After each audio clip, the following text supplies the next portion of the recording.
I was reborn back to the day I married my second-hand husband, and once again laid eyes on the two stepchildren who had been the death of me in my past life. In my previous life, I aborted my own flesh and blood to be a virtuous stepmother, and exhausted the family fortune to put them through school, only to be repaid with public humiliation at a wedding and the word karma whispered at my deathbed. In this life, I sneered and packed away my doormat mentality.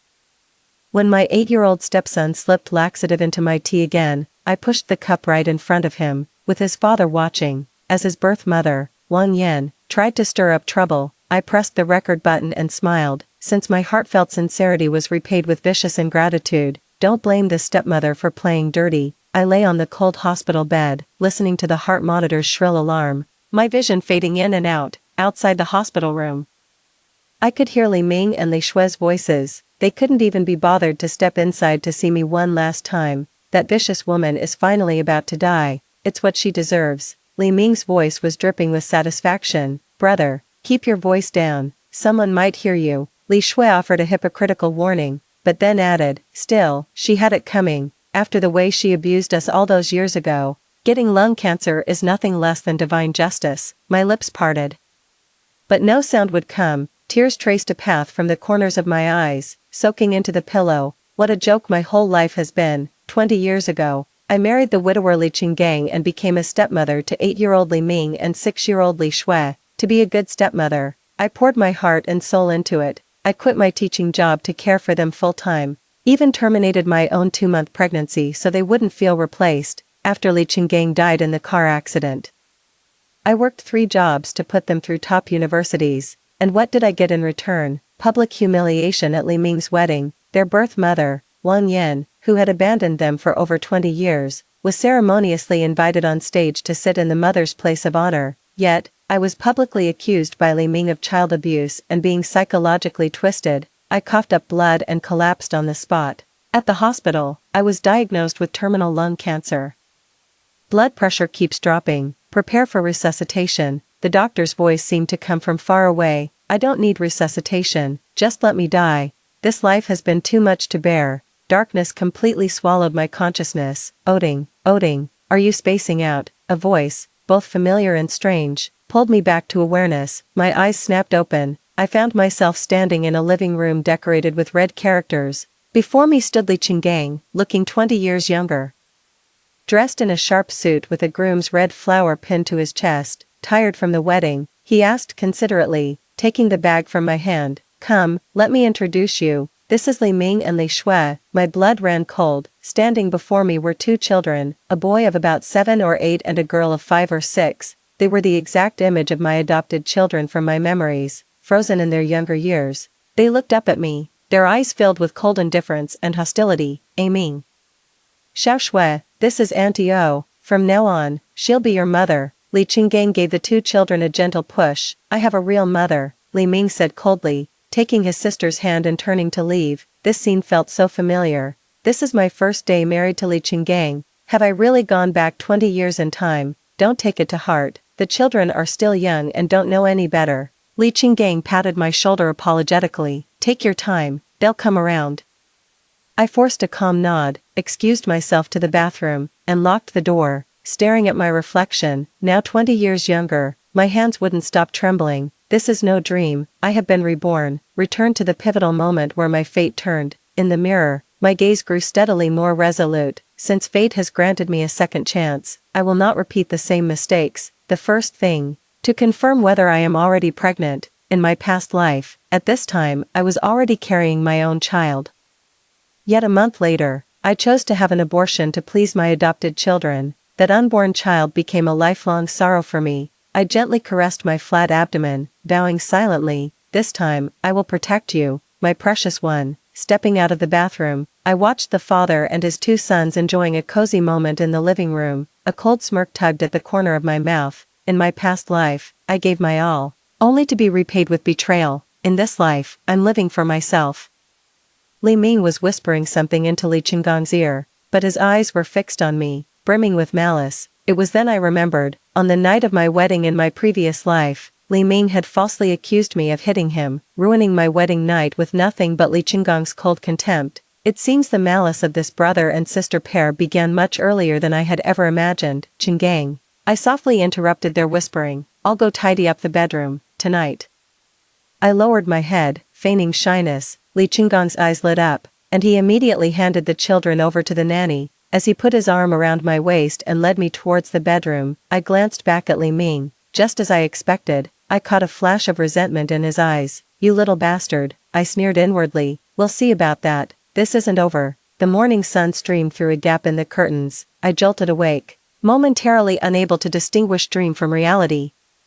My hand reached out to find the empty space beside me. Li Chingang was already up. I pinched my own thigh. The sharp, undeniable pain confirmed it was all real. This isn't a dream. I've truly been reborn, sent back to 20 years ago, to the time I had just married Li Chingang. The calendar on the nightstand read May 18th, 2003. The second day of our marriage. In my past life, on this very day, I got up early to prepare a lavish breakfast for the whole family, hoping to win over Li Ming and Li Shui. Instead, Li Ming deliberately knocked over the hot milk, scalding himself, then tearfully told Li Chingang that I had thrown it at him. I got dressed and tidied my hair in front of the mirror. The woman in the mirror was 28, with no wrinkles at the corners of her eyes and thick, jet black hair. Who could have imagined that 20 years later, I would be lying on a hospital bed, dying of lung cancer, cursed by the very child I had raised with such hardship. This time, I won't be so foolish again, I whispered to my reflection in the mirror. In the kitchen, the housekeeper, Auntie Wang, was preparing breakfast. In my past life, I thought hiring a housekeeper was a waste of money. So I let her go not long after getting married and took on all the household chores myself. Looking back now, it's laughable. I scrimped and saved so hard, only for all that money to be taken by Li Ming and Li Shui to lavish on their birth mother, Wang Yan, who had abandoned her husband and child. Good morning, ma'am, Auntie Wang greeted somewhat timidly. I've made some congee and fried eggs. I hope it's to your liking. It smells wonderful. Thank you for your hard work, I said with a smile. We'll be relying on you to take care of things around the house from now on. Aunt Wang visibly let out a sigh of relief. It seemed she had been worried the new lady of the house would dismiss her on the spot. At the dining table, Li Chingang was reading the newspaper, while Li Ming and Li Shui kept their heads down, eating without looking up. I noticed Li Chingang had fried eggs and bacon in front of him. The children had milk and bread, but at my place, there was only a bowl of plain congee. Auntie Wang, I called out gently but clearly, could I trouble you for a fried egg as well? The dining room fell silent. Li Ming looked up and glared at me with pure malice. Li Chingang set down his newspaper and looked at me with some surprise, as if he hadn't expected me to make such a request. Oh, I'm so sorry, ma'am, I'll get right on it. Auntie Wang hurriedly turned and went back to the kitchen. That won't be necessary. Li Ming suddenly stood up. My sister and I are full. He took Li Shui's hand and made to leave the table. Wait, I put down my chopsticks. Let me take your plates to the kitchen. Okay. Li Ming froze in place, staring at me in disbelief. In my past life, I wouldn't have dared to ask them to do any chores. I practically wanted to spoon-feed them. Outing. Li Chingang frowned. The children are still young. Let Aunt Wang handle these things. I looked at Li Chingang, the man I had once loved to the point of madness, in my past life. After he died in a car accident, I remained a widow for over a decade, raising his children alone. Watching him defend the two children now, I just find it pathetic. Chingang, children of 8 and 6 are old enough to handle some simple chores, I said calmly. Building a sense of responsibility starts with the little things. Li Ming suddenly slammed his plate onto the floor, sending milk splattering everywhere. You're not my mom. You have no right to tell me what to do. Li Chingang stood up immediately, but to my surprise, he didn't scold Li Ming. Instead, he turned to me. Outing. The children just lost their mother. They need time to adjust. Don't be so hard on them. I swallowed the cold sneer that rose to my lips. Yes, their birth mother, Wang Yan, ran off with a rich man, abandoning her 2 young children, yet she's become the idealized figure in their hearts, while I, the stepmother who toils without complaint, will forever be the wicked witch.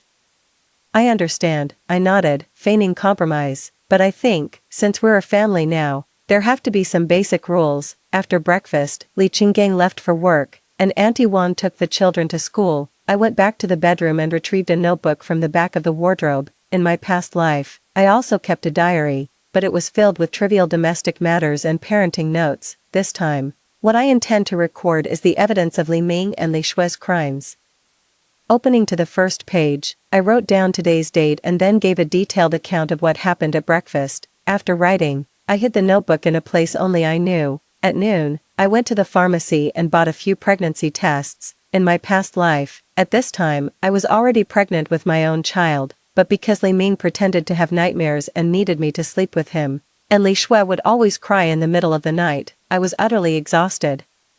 Combined with my desire to please the two children, I ultimately chose to have an abortion. Back home, I locked the bathroom door and, with trembling hands, opened the pregnancy test packaging. 10 minutes later, staring at the two clear lines, I covered my mouth and wept silently. My child, this time, Mommy will protect you. That afternoon, I dug out my long-dormant teaching certificate and university diploma. In my past life, to be a good stepmother.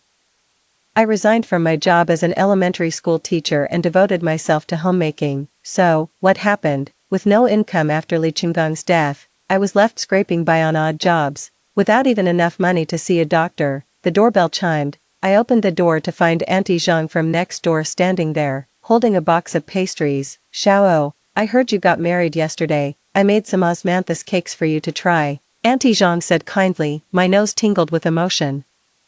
In my past life, Auntie Zhang was the only person who still came to visit me after my adopted children had abandoned me. Even when I was in the late stages of lung cancer, it was she who secretly brought me nourishing supplements. Auntie Zhang, please, come right in, I greeted her warmly, adding, I actually have something I'd like to ask your advice about. After Auntie Zhang sat down, I poured her some tea and got straight to the point. Do you know Li Qinggong's ex-wife, Wang Yan? Aunt Zhang's expression immediately turned complicated. That woman, I don't mean to gossip, but she's no good. She abandoned her 2 kids and ran off with a rich man. I heard he already has a wife. Do the children know about this? How could we let them know? Aunt Zhang shook her head. Li Qinggang told them their mother died of an illness, but, she lowered her voice, I've heard Wang Yan sneaks back occasionally to see the kids, bringing them things and whispering who knows what. I see. No wonder, in my past life, no matter what I did, Li Ming and Li Shue were always hostile towards me. Their biological mother had been secretly stirring up trouble all along. After seeing Aunt Zhang off, I decided to go to the school to pick up the kids, taking the opportunity to observe their usual behavior. In my past life, I was always worried about people saying a stepmother was bad to the children, so I never dared to discipline them. In the end, I raised a pair of ungrateful wretches. At the school gate, Li Ming's face fell the moment he saw me. Why is it you? Where's Aunt Wang? Aunt Wang is cooking at home, I said calmly. Let's go. Your sister's kindergarten is right next door. We'll go pick her up together. I don't want you to pick me up. Li Ming suddenly shouted loudly. You're not my mom. The parents waiting to pick up their children all turned to look, and some began to whisper among themselves. I had expected him to pull this stunt. In my past life, I would have panicked and tried to appease him, but not this time. Li Ming, I crouched down to meet his gaze. I know I'm not your biological mother, but legally, I am one of your guardians now. You don't have to like me, but you must respect the basic rules.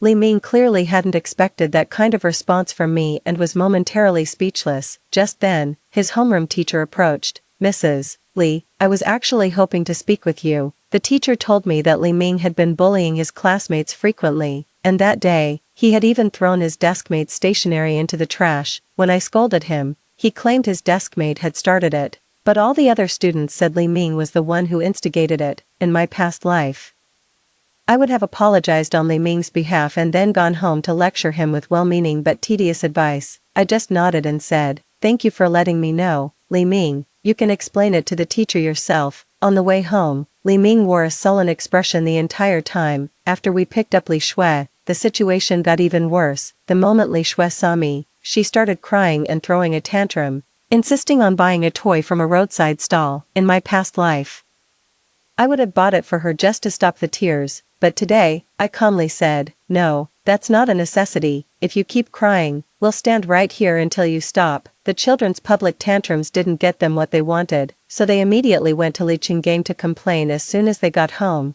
During dinner, Li Qinggang looked at me with a hint of reproach, outing, the kids said you were very harsh with them today. I put down my chopsticks and looked him straight in the eye. Qinggang, I believe raising children requires certain rules. Li Ming bullies classmates at school, and Li Shui throws unreasonable tantrums in public. We shouldn't indulge that kind of behavior. Li Qinggang frowned. They're still young. They need time to adjust to the new family. Adjusting to a new family doesn't mean you can run wild, I said gently but firmly. If you have a problem with my approach, we can talk about it.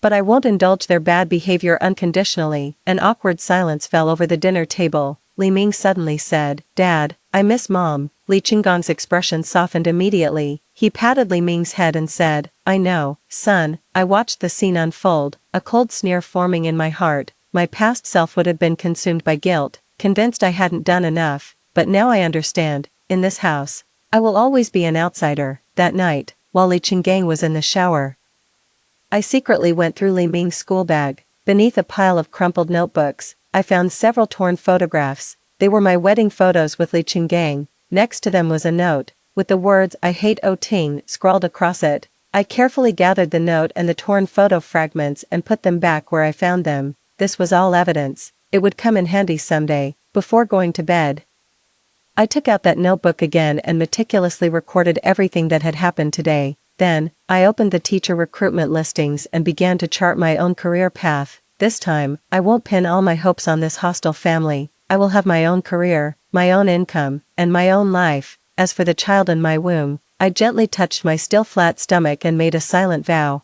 I will give you a completely different life. My child. In the bathroom at dawn, I was hunched over the toilet, retching, with a sheen of sweat beading on my forehead. This was the third consecutive morning of nausea. The symptoms of pregnancy were hitting me much harder than in my previous life. Footsteps sounded outside the door. I quickly flushed the toilet and splashed cold water on my face. Outing. Are you okay? Li Qinggong's voice came as he knocked on the door. It's nothing. Probably just something I ate. I opened the door and forced a calm smile. He frowned. Should we go to the hospital? No. It'll pass. I slipped past him, my heart racing. It's not the right time to tell him about the pregnancy yet. I need to wait at least 3 months, until the baby is more stable. When I came downstairs, Li Ming and Li Shui were already having breakfast. Ever since I insisted they clean up their own plates, the two children's hostility towards me has become more apparent. Li Ming deliberately spilled milk on the table. Looking at me defiantly, clean it up. I handed him a cloth. No way. He threw the rag on the floor. I calmly picked it up and placed it beside him. If you don't clean this up, you're not going to school. Li Shui suddenly burst into tears. I'm going to be late. Hurry up and wipe it, brother. Li Ming shot me a glare and reluctantly wiped the table. A small victory, but I wasn't going to let my guard down. Just like in my past life, they were all the same, outwardly compliant, but secretly doubling down on their mischief. I'll take them to school. Li Qinggang picked up the car keys. You don't look well. You should rest at home. I nodded. This was exactly what I wanted. As soon as they left, I immediately called to schedule an appointment with the OBGYN in the hospital. When that tiny, flickering heartbeat appeared on the ultrasound screen, my tears welled up and overflowed. My child, I couldn't protect you in our past life. This time, I will make sure you are born safe and sound. The fetus is developing well, measuring about 7 weeks.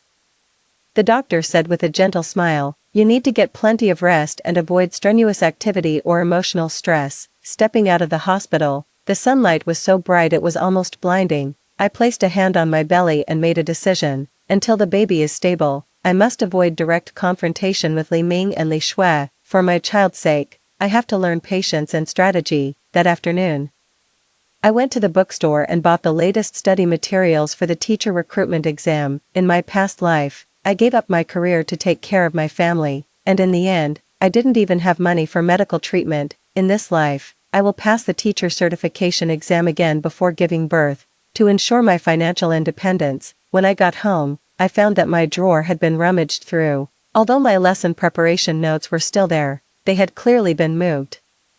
I let out a cold laugh, retrieved the hidden notebook from deep within the wardrobe, and recorded this detail. In my past life, I was too naive, thinking sincerity would be met with sincerity. In this life, I'll let the evidence do the talking. The phone rang suddenly. It was Li Ming's homeroom teacher, Mrs. Li. During P.E. class today, Li Ming deliberately pushed a classmate, who fell and scraped their knee, causing it to bleed. He refused to apologize and even lied, claiming the other child started it. I tightened my grip on the receiver. Did any other students see what happened? Several classmates confirmed that Li Ming was the one who started it. This isn't the first time something like this has happened. I hope we can work together to address this. Alright, I'll handle it. I hung up the phone, a smile tugging at the corner of my mouth without me even realizing it.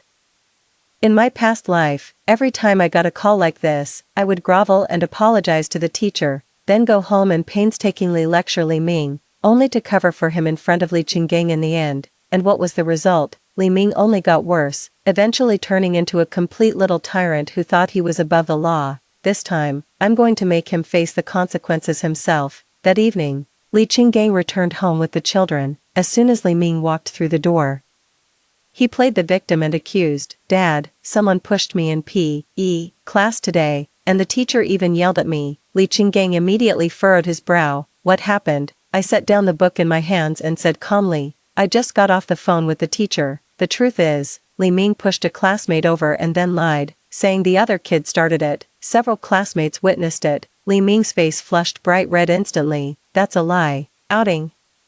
Li Qinggang's voice carried a clear note of displeasure. "He's just a child, making mistakes is normal. There's no need for you to be so harsh." I took a deep breath, suppressing the churning discomfort in my stomach. "Qinggang, an 8-year-old is old enough to know right from wrong. If we don't correct his lying and bullying now, he'll be much harder to discipline later. Even so, you should be gentler. After all, you're just..." He suddenly stopped. "Just his stepmother," I finished for him.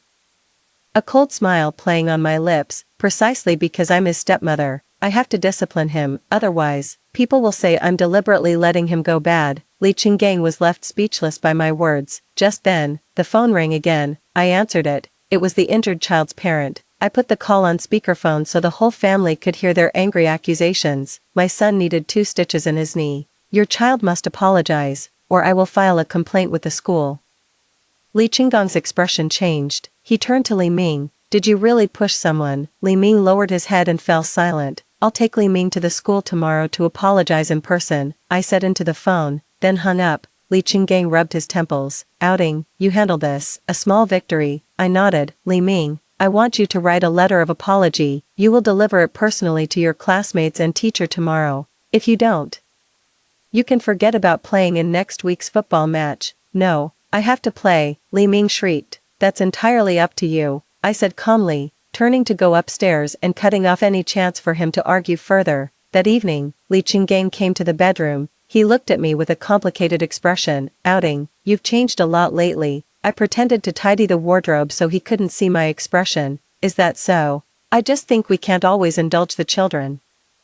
"I know you mean well, but the children just lost their mother. They're emotionally fragile right now." He sighed. "Could you be a little gentler?" I turned around and looked him straight in the eye. "Qinggang, I understand your concern, but have you considered this? Li Ming lies habitually, and Li Shui throws tantrums at the drop of a hat. If we don't correct these behaviors, it will harm them in the long run." He fell silent. In my past life, I would have softened and given in. But now I have a more important responsibility, to protect the child I'm carrying. I'll be mindful of my approach. I finally conceded, but I won't compromise on matters of principle. Li Qinggang nodded, seemingly satisfied with my answer. He reached out to put his arm around me, but I dodged it, claiming I wasn't feeling well. In these early stages of pregnancy, I couldn't take any risks. Early the next morning, I personally drove Li Ming to school. He dawdled, refusing to get out of the car.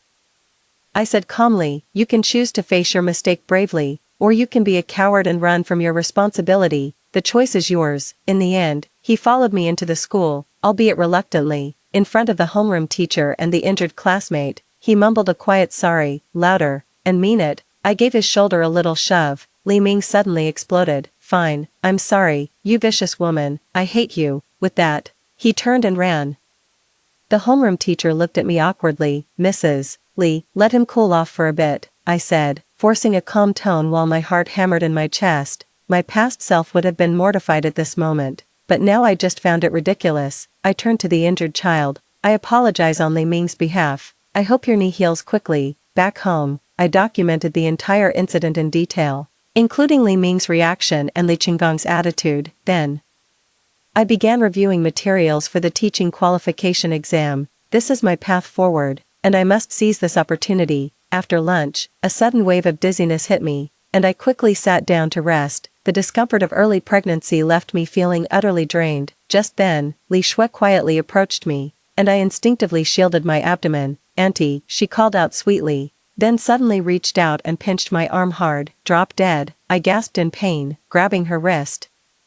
"Why did you pinch me? My brother says you're a bad person, you embarrassed him at school," she shrieked. Suppressing my anger, I took out my phone and started recording. "Li Shui, it's wrong to pinch people, do you understand? I'll pinch if I want to, and I'm going to tell Dad you hit me," she said triumphantly. "Oh really? Then let's go to the hospital right now for an injury report. We'll see exactly who hit whom," I said calmly. She froze, clearly not expecting me to respond like that. In my past life, I would have panicked and begged her not to tell, only to end up completely under her thumb. "Fine, I'll go," she said defiantly, but her eyes were already wavering. "All right, but before that, let's listen to this first." I pressed play, and her words from moments ago played back with perfect clarity. Li Shui's face instantly paled. I crouched down to meet her eye level. "Li Shui, from now on, every word we say to each other could be recorded. If you lie, everyone will know." She burst into tears with a wail and ran back to her room. I sighed and added another note to my journal. "These recordings and notes will come in handy someday." When Li Qinggang came home that evening, I proactively told him about Li Shui pinching me and played the recording. After listening, he unusually didn't defend the children. "I'll talk to them," he said wearily. "No need, I've already handled it." I handed him a cup of tea. "Qinggang, I know you love the children dearly. But indulgence isn't the same as love. If we don't correct this kind of behavior now, it will cause them serious trouble in the future." He sipped his tea in silence, then finally nodded. "Perhaps you're right. It's just, seeing them reminds me of Wang Yan." My heart skipped a beat. "Wang Yan, but isn't she gone?" I said it on purpose, to test his reaction. His expression grew complicated. Yes, he was lying. I'm certain Wang Yan is still alive, and they might be in contact." The discovery sent a sharp pang of nausea through my gut. In my past life, after Li Qinggang died, Wang Yan suddenly appeared to contest the inheritance. I suspected they were connected back then, and now I'm almost certain of it. "I'll go prepare dinner." I stood up and walked towards the kitchen, my hand instinctively moving to shield my lower abdomen. "My child, I will clear every obstacle in your path." Outside the exam hall for the teacher certification test, I took a deep breath and handed my admission ticket to the proctor. "My baby is 3 months along now. While I'm not showing yet, the morning sickness has eased up considerably." I gently touched my belly and silently said to my child, "Today, I'm fighting for our future." The exam questions were easier than I had imagined.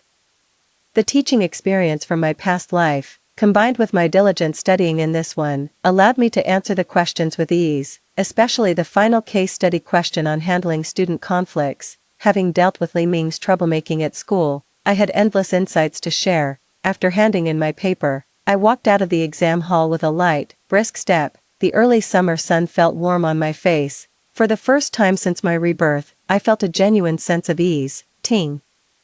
Is that really you?" A familiar voice made me turn around. It's my university classmate, Lin Jing. She works at the Education Bureau now. "Lin Jing, long time no see." A genuine smile spread across my face. In my past life, after I got married, I lost touch with almost all my friends and ended up dying alone in a hospital bed. "I heard you got married," she asked, looking at me curiously. "What brings you to take the teacher certification exam all of a sudden?" "I want to restart my career," I answered briefly, then lowered my voice. "Actually, I'm pregnant, but keep it quiet for now." Lin Jing covered her mouth in surprise. "Congratulations." Then, with a hint of worry, she asked, "But what about your family?" "She knows about me being a stepmother. Back in university, we told each other everything. It's a long story," I said with a wry smile. "I'll tell you all about it when we have more time. Oh, by the way, about this job opening, don't worry," she said with a wink.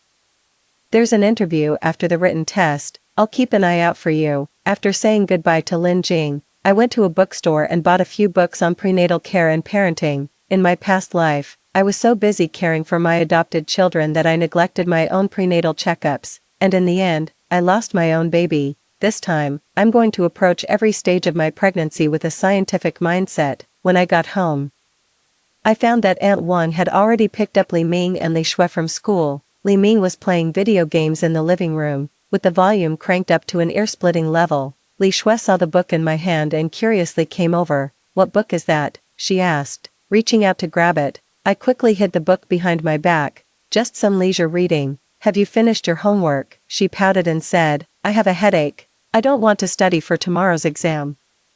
I studied her expression carefully and noticed her evasive eyes. She was clearly faking it. In my past life, I would have anxiously taken her to the hospital, stayed up all night caring for her, and begged the teacher the next day to let her retake the test. And what was the result? She only got worse, faking illness to skip school more often, and her grades plummeted. "Oh, a headache," I feigned concern. "Why don't you go lie down for a bit? I'll make you some congee for dinner."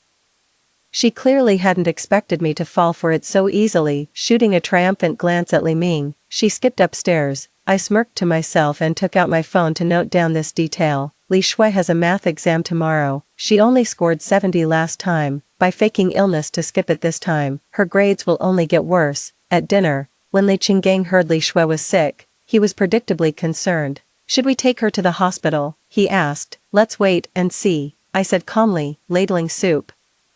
"We can decide tomorrow if she's not better." Upstairs, Li Shui was putting on a show with her moans and groans. I brought up a bowl of plain congee, but she refused to eat it in a huff. Without a word, I set the bowl on the nightstand and left. In my past life, I would have begged her to eat a little, promising all sorts of rewards. In the evening, Li Qinggang wanted to check on Li Shui, but I stopped him. "Don't disturb her rest. If she's really unwell, she'll call for us." He looked at me puzzled. "You seem not very worried. It's normal for a child to have the occasional headache or fever. Being overly anxious can do more harm than good," I replied calmly, then changed the subject. "I went to take the teacher certification exam today." "What?" He was stunned. "Why didn't you tell me?" "I'm telling you now, aren't I?" I smiled at him. "I want to restart my career. Aunt Wang is helping with the housework now anyway, and I'm just sitting idle at home." He frowned. "But, you're pregnant."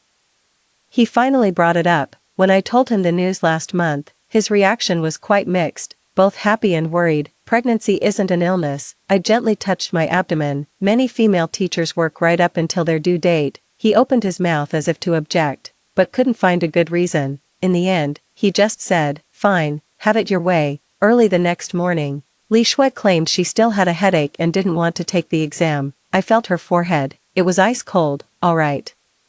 Then you get some rest." I pretended to believe her, adding, "I'll explain the situation to the teacher." After seeing Li Qinggang and Li Ming off, I immediately called Li Shui's homeroom teacher. I told her the truth, emphasizing that no makeup exam should be arranged. Letting her face the natural consequences would be more beneficial for her growth. The teacher agreed with my point of view. The written exam results came out at noon, and I placed third. Lin Jing excitedly called to inform me about the interview next week. After hanging up, I couldn't help but spin around in the living room. Since my rebirth, this was the first thing that had gone smoothly according to my plan. I deliberately arrived late to pick up Li Shui that afternoon. When I got to the school, I saw a heavily made-up woman holding Li Shui's hand and talking to her. My blood ran cold. Wang Yan. Even though I had only seen her once in my past life, at Li Ming's wedding. I could never mistake that face. "Mommy, I don't want to go home. That Auntie O is so mean to me." Li Shui's whining voice came through clearly. "Be a good girl, just a little longer." Wang Yan leaned in and whispered something in her ear. I quickly pulled out my phone, started the recording function, and strode over. "Li Shui, it's time to go home." They both turned their heads at the same time. Wang Yan's expression shifted instantly from gentle to hostile. Her eyes swept over me, finally coming to rest on my abdomen, where the loose clothing couldn't quite conceal the slight swell. "So, you're O Ting," she sneered. "I heard you're pregnant. Or is this just a fake pregnancy to secure your position?" I ignored her provocation and calmly said to Li Shui, "Does your father know you skipped school to meet a stranger?" "She's not a stranger, she's my mom," Li Shui shrieked. Wang Yan looked at me triumphantly. "Did you hear that? I'm her mother. You're just a replacement who took advantage of the situation." I pressed the stop button on my phone's recording app and smiled faintly. "Legally, I am Li Shui's guardian, Ms. Wang. If you continue to harass my family, I will file for a restraining order." Her face changed. "You, how dare you?" Qinggang would never allow this. "So, she has been in contact with Li Qinggang all along." I took Li Shui's hand. "Let's go home." Li Shui struggled, but I held on tight. When Wang Yan tried to block our way, I said coldly, "Shall I call the police right now?" Only then did she reluctantly step aside. On the way home, Li Shui cried and made a scene the whole time, drawing frequent glances from passers-by. I let her carry on, quietly recording another audio clip. In my past life, I dreaded situations like this the most, always worried that people would think the stepmother was abusing the child. Now I understand. The more you care about what others think, the more you become a prisoner of their judgment. As soon as we got home, Li Shui immediately called Li Qinggang to tattle. In less than half an hour, he came storming back, furious. "Oh Ting, why did you prevent my daughter from taking the exam? And why did you threaten her biological mother?" He demanded the moment he walked through the door. Unhurried, I took out my phone and played the recording of Wang Yan's remarks about being a replacement, along with Li Shui's admission that she had skipped school to see her mother. Li Qinggang's face turned ashen as he listened. Li Shui faked an illness to skip the exam, met Wang Yan in secret, and Wang Yan even encouraged her to rebel against the family. I stated the facts calmly. "Qinggang, what do you think I should have done?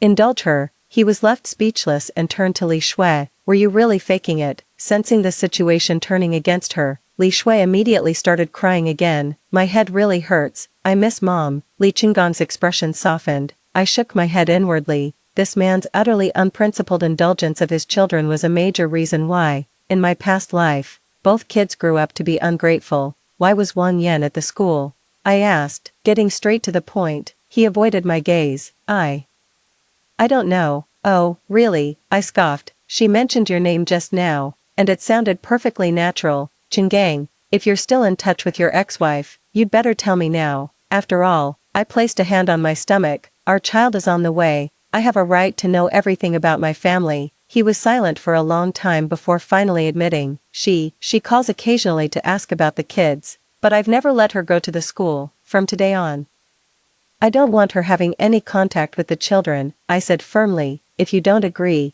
we can discuss this with a lawyer." Outing. He stared at me in shock. Was it really necessary to go this far? Absolutely necessary. I produced the notification for the teacher recruitment second-round interview, and for your information, I passed the written exam. The interview is next week, after the baby is born. I'm returning to work. His expression was one of utter betrayal. "Then who's going to take care of our child? We can hire a nanny, or use a daycare center." I planned for this. Many working mothers do it this way. That night, we slept back to back in bed, a chasm seeming to lie between us. In my past life, I would have been filled with anxiety, terrified our marriage was falling apart, but now, I only felt a sense of relief. With a career and the ability to be financially independent, I no longer had to swallow my pride and endure things like I did before. 3 days later, Li Shui's math test score came back, 45 points, the lowest in the class. She came home in tears, saying the teacher had scolded her and that a parent's signature was required, because you faked being sick to skip both the review and the exam. I stated calmly, "This is the consequence of your own choice." She stared at me in disbelief. "You're not going to help me." "How am I supposed to help?" "By begging the teacher to change your grade. I'll sign the test, but on one condition. You write a reflection, analyze why you failed this time and how you plan to improve in the future." "I hate you," she shrieked, running upstairs. I shrugged and left the test on the coffee table for Li Qinggang to deal with when he got back. In my past life, I would have racked my brains to cheer her up, even groveling to the teacher for a make-up exam. Now, let her face the consequences herself. That evening, Li Qinggang looked at Li Shui's test paper, his brow furrowed. "These grades are terrible." She faked an illness to get out of studying and taking the exam. I told Qinggang straight, "Indulgence isn't love. If you keep spoiling them like this, they'll pay a much heavier price for it in the future." He let out a long sigh and, for once, didn't argue back. Perhaps he was finally starting to realize the gravity of the situation. Before bed, I meticulously recorded everything that had happened over the past few days, especially the details of Wang Yan's appearance. Then, I reviewed my interview materials. A teaching job wouldn't just provide financial security, it would also allow me to build a network and social resources, all potential tools for the future. My phone buzzed suddenly. It was a text from Lin Jing. I got the list of interview panelists. Director Zhang places particular importance on the homeschool cooperation section, so you might want to focus on that in your preparation. I sent a reply thanking her, feeling a warm glow inside. In my past life, I gave up all my friends for the sake of my family and ended up completely alone. In this life, I'm going to build my own social network. Moonlight streamed in through the window like water as I gently rested my hand on my slightly rounded belly. My child, your mother is building a completely different future for you. This time, no one will be able to hurt us. The delivery room lights were harsh and cold. I gripped the sheets as wave after wave of contractions washed over me. Compared to the heart-wrenching agony of my miscarriage in a past life, this pain felt like a blessing. It meant my child was about to be born safely. Push, I can see the head, the doctor encouraged. I clenched my teeth and summoned every ounce of my strength. That unborn child from my past life, the little soul I gave up to please my adopted children. This time, Mom will make sure you come safely into this world. A loud, piercing cry shattered the tense atmosphere in the delivery room. Congratulations, it's a healthy baby girl. The nurse placed a pink, squirming bundle on my chest. With trembling hands, I stroked her damp hair as tears blurred my vision. My daughter, Miley Yu. In my past life, I never even had the chance to give you a name. Footsteps sounded outside the hospital room door. Li Qinggang had arrived, bringing Li Ming and Li Shui with him. The two children trailed behind him reluctantly, their eyes filled with resistance. What a beautiful little sister. Li Qinggang carefully touched the baby's tiny hand, genuine joy shining in his eyes. Despite the tension between us, his anticipation for his own flesh and blood was unmistakable. Li Ming leaned in for a look and immediately wrinkled his nose, all wrinkly.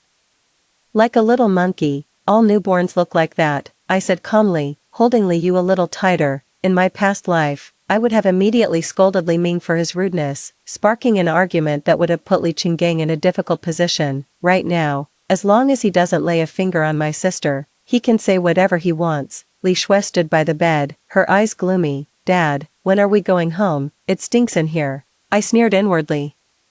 An 8-year-old already knew how to express hostility in the most hurtful way. In my past life, I would have been utterly heartbroken. Now, I just find it laughable. You two go home with Auntie Wang first. Li Qinggang seemed to sense the awkward atmosphere too. I'll be back later. After the two children left, he spoke hesitantly. Outing, I know the kids' attitude isn't great, but they need time to adjust. I understand. I cut him off, not wanting to argue on the first day postpartum. But they're not little kids anymore. They should learn basic manners and respect. Right now, though, I lowered my head to kiss Li Yu's forehead. I just want to focus on my daughter. He sighed and said nothing more. The rift between us had been widening ever since Wang Yan entered the picture and I returned to work. But at this moment, holding my healthy newborn daughter, none of that mattered anymore. After we were discharged and returned home, I showed Li Qinggang the nursery I had prepared long ago, pale pink walls, a solid wood crib, and a full set of baby supplies, all bought with my teacher's salary. When did you prepare all this? Li Qinggang asked in surprise. I started putting things together bit by bit when I was 6 months pregnant, I said casually, using my own money. His expression was complicated. Ever since I passed the teacher recruitment exam and became a Chinese language teacher at the experimental primary school, the financial dynamics at home shifted. I was no longer the housewife who had to hold out her hand, living at the mercy of others. Aunt Wang offered to help take care of Li Yu, but I politely declined. I took 6 months of maternity leave to raise my child myself. In my past life, I spent all my energy trying to please my stepchildren and missed out on my own child's upbringing. In this life, I will personally care for Li Yu every single day. Li Qinggang seemed to hesitate, holding back his words. In the end, he simply said, have it your way. Whenever Li Yu's cries pierce the midnight silence, I'm always the first to stir awake. Diaper changes, feedings, burping, these endless, mundane tasks of parenting leave me utterly exhausted, yet I wouldn't have it any other way. My daughter, my own flesh and blood, every time her tiny hand wraps around my finger, I'm filled with a profound, unparalleled sense of joy and contentment. Yet, beneath this placid surface, treacherous currents are beginning to swirl. One morning, I discovered the prepared baby bottle was missing. After searching the entire kitchen, I finally found it at the bottom of the trash can. Someone had poured dish soap inside. I stared at the bottle, my blood running cold. In a past life, Li Ming had once put laxatives in my tea, and Li Qinggang had insisted the child was just being mischievous. I calmly took the photo and then thoroughly sterilized the baby bottle. From that day on, I locked everything for Li Yu in the cabinet in our bedroom, keeping the key on me at all times. Oh, you've got some pretty dark circles under your eyes lately, Lu Wen, a concerned colleague, asked in the teacher's office. After my maternity leave ended, I enrolled Liu in the school-affiliated daycare center, which made it convenient for me to visit anytime. That's just how newborns are, I smiled, changing the subject. By the way, how's your preparation going for the open class next week? Don't even ask, I'm a nervous wreck. Luwen patted her chest dramatically. I heard Principal Zhang will be sitting in. I nodded, a plan already forming in my mind. My teaching experience from a past life gave me complete confidence for this lesson. If I perform well, I might even be able to get promoted early or secure a permanent position. I need more financial security and professional capital to prepare for the worst-case scenario. On the day of the open class, I made a special effort to dress Liu up adorably and brought her to school to show my colleagues. The little angel instantly won over all the teachers' hearts. Even the stern Principal Zhang couldn't resist making her laugh. "Ms. Oh, what a beautiful child," Principal Zhang said, holding Liu. "Your husband must be so proud." "Right, he does dote on his daughter," I replied politely, not mentioning any other family matters. The open class was a huge success. My innovative teaching methods received high praise from the school leadership. After class, Principal Zhang specifically asked me to stay. "Ms. Oh," he said, "there's a citywide training program for young teachers next month, and I intend to recommend you. Do well, it will help with your future professional title evaluation." I thanked him excitedly, my mind already racing. This training meant more connections and opportunities. I might even get to meet some experts in the field of education. In my past life, I had exhausted all my energy on that hostile family. In this life, I was determined to build my own social network and professional reputation. When I got home, I couldn't wait to share the good news with Li Qinggang. But as I pushed the door open, I was hit by the strong smell of alcohol. Li Qinggang was slumped on the sofa, an almost empty bottle of whiskey on the table in front of him. "Qinggang," I asked cautiously, pulling Liu a little closer to me. "Have you been drinking?" He looked up, his eyes bloodshot. Why are you back so late?" "Something came up at school," I replied curtly, preparing to take Liu upstairs. Lately, his work stress had been immense. He'd started drinking heavily, and his temper was getting worse.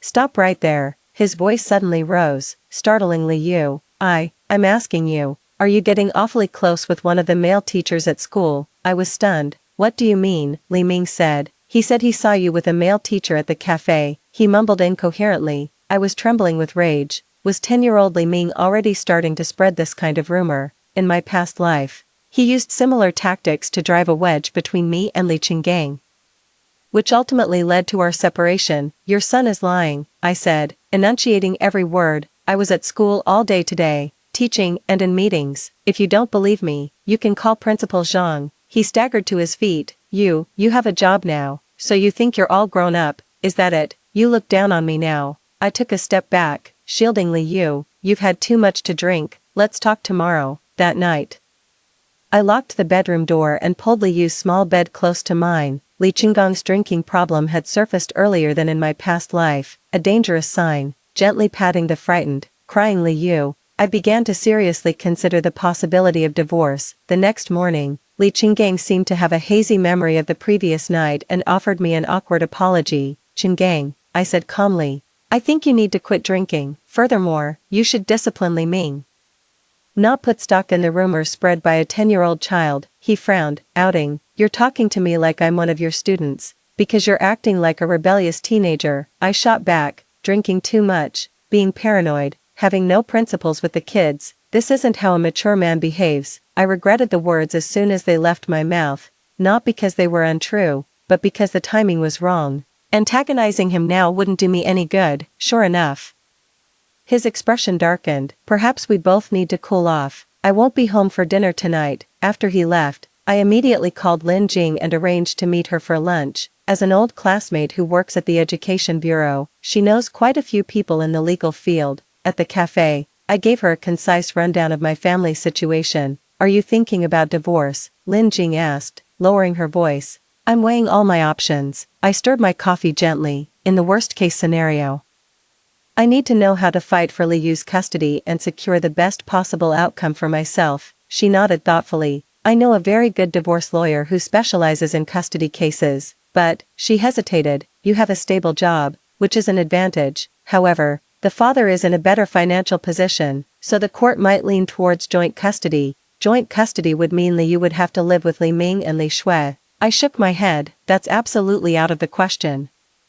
Then you'll need to gather evidence to prove that environment is harmful to the child, Lin Jing said seriously, things like alcoholism, domestic violence, or if the children show violent tendencies. Thank you, I'll think about it. I shook Lin Jing's hand. Please keep this matter confidential for now. When I got home, I found Li Shui's homework notebook left in the living room. I opened it and saw it was filled with horrifying doodles, a figure holding a baby, with the words "die" scrawled beside it. My blood ran cold, though no names were mentioned. The intent was unmistakable. I quickly took a photo and then placed the notebook back exactly where I found it. This would all serve as evidence for the future. That evening, as expected, Li Qinggang did not come home for dinner. After I got Li Yu to sleep, I took out my hidden notebook and meticulously recorded everything that had happened recently: the poisoned baby bottle, Li Ming's slander, Li Qinggang's drinking and suspicion, Li Shui's terrifying graffiti. After writing the final word, I quietly entered the nursery. Li Yu was sleeping soundly in the moonlight, her little chest rising and falling rhythmically. I leaned down and kissed her forehead, vowing silently to myself, no matter what happens, Mommy will protect you. This time, no one will harm my child. I was kneeling in the nursery, sorting through Li Yu's tiny clothes, when a loud crash suddenly echoed from downstairs. It was followed immediately by Li Qinggang's furious roar, "Oh Ting, get down here this instant." My heart sank. I hadn't heard that tone of voice from him in a very long time. Ever since Li Yu was born, we had maintained a superficial peace, though we were drifting apart. At least we hadn't had any major blow-ups. I gently placed the sleeping Li Yu into the crib, checked that the baby monitor was on, and then slowly made my way downstairs. Li Qinggang stood in the middle of the living room, my hidden notebook in his hand, his face ashen. My blood ran cold. He had found it. What is this? He shook the notebook in his hand, his voice low but more terrifying than a shout. Have you been spying on my child, documenting their crimes? I took a deep breath, forcing myself to stay calm. That's not spying, it's a standard parenting log. Parenting log. He flipped open a page and read aloud. May 3rd. Li Ming intentionally knocked over the hot soup, scalding Li Yu, and claimed it was an accident. The security footage shows he stared at his sister for 3 seconds before acting. His voice trembled. You call this a parenting log? That's the truth, I said calmly. If you don't believe it, you can review the security footage. His expression twisted for a moment. And this, Li Shui told her kindergarten teacher that her stepmother hit her, but the bruises were actually self-inflicted. Do you have any idea how serious an accusation like that is? That's precisely why I need to document the facts. I walked to the TV cabinet and retrieved a USB drive. This contains the kindergarten teacher's statement and a photo from that day showing Li Shui's arm without any injuries. Would you like to see it now? Li Qinggang looked at me as if I were a stranger. When did you become like this? My outing would never be so cold-blooded. Cold-blooded. I almost laughed out loud. In my past life, I was too passionate.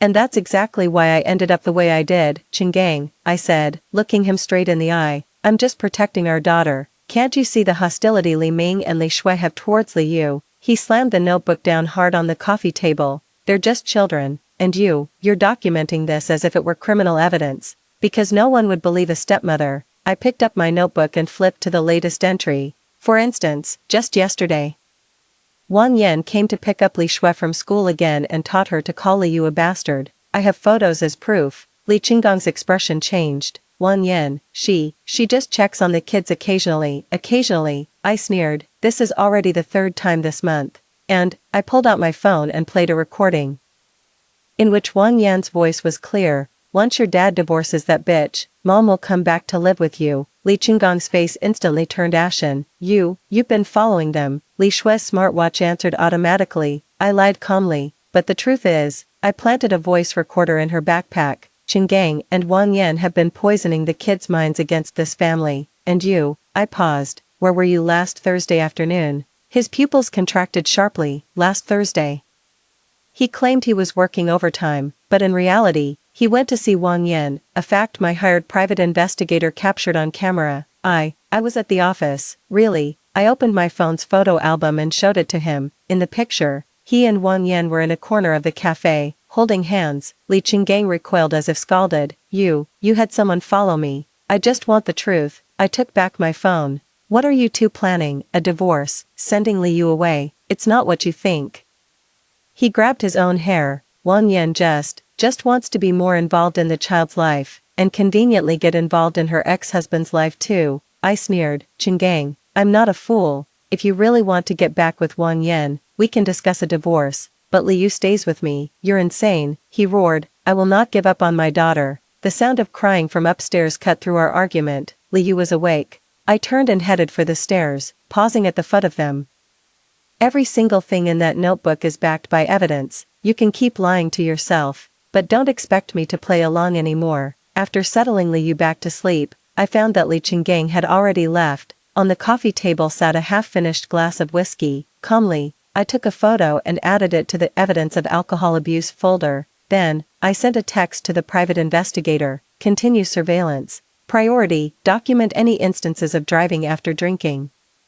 Late that night, Li Chenggang stumbled home, reeking of alcohol, and passed out in the guest room. I locked the bedroom door, opened my laptop, and began compiling all the evidence, records of the children's misbehavior, Wang Yan's attempts to drive a wedge between us, Li Chenggang's drinking and his lies. These were all potential weapons for what was to come. The next morning, a poster on the community bulletin board caught my eye.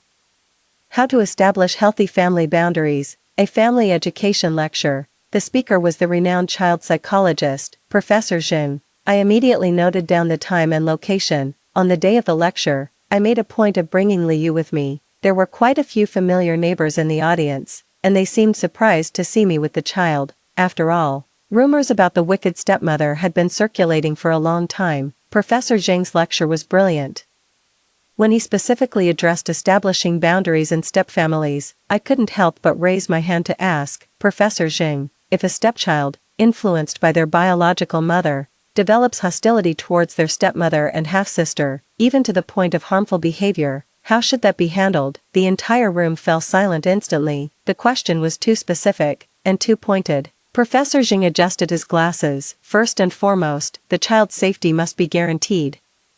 That is non-negotiable. Secondly, the biological father must unequivocally take the right side. There can be no ambiguity. Finally, all actions must bear their corresponding consequences. I was diligently taking notes, completely unaware that a neighbor in the back row was secretly taking photos. After the lecture, Professor Zheng sought me out specifically. Your situation is quite unique. If you need to, we can discuss it in detail at my office.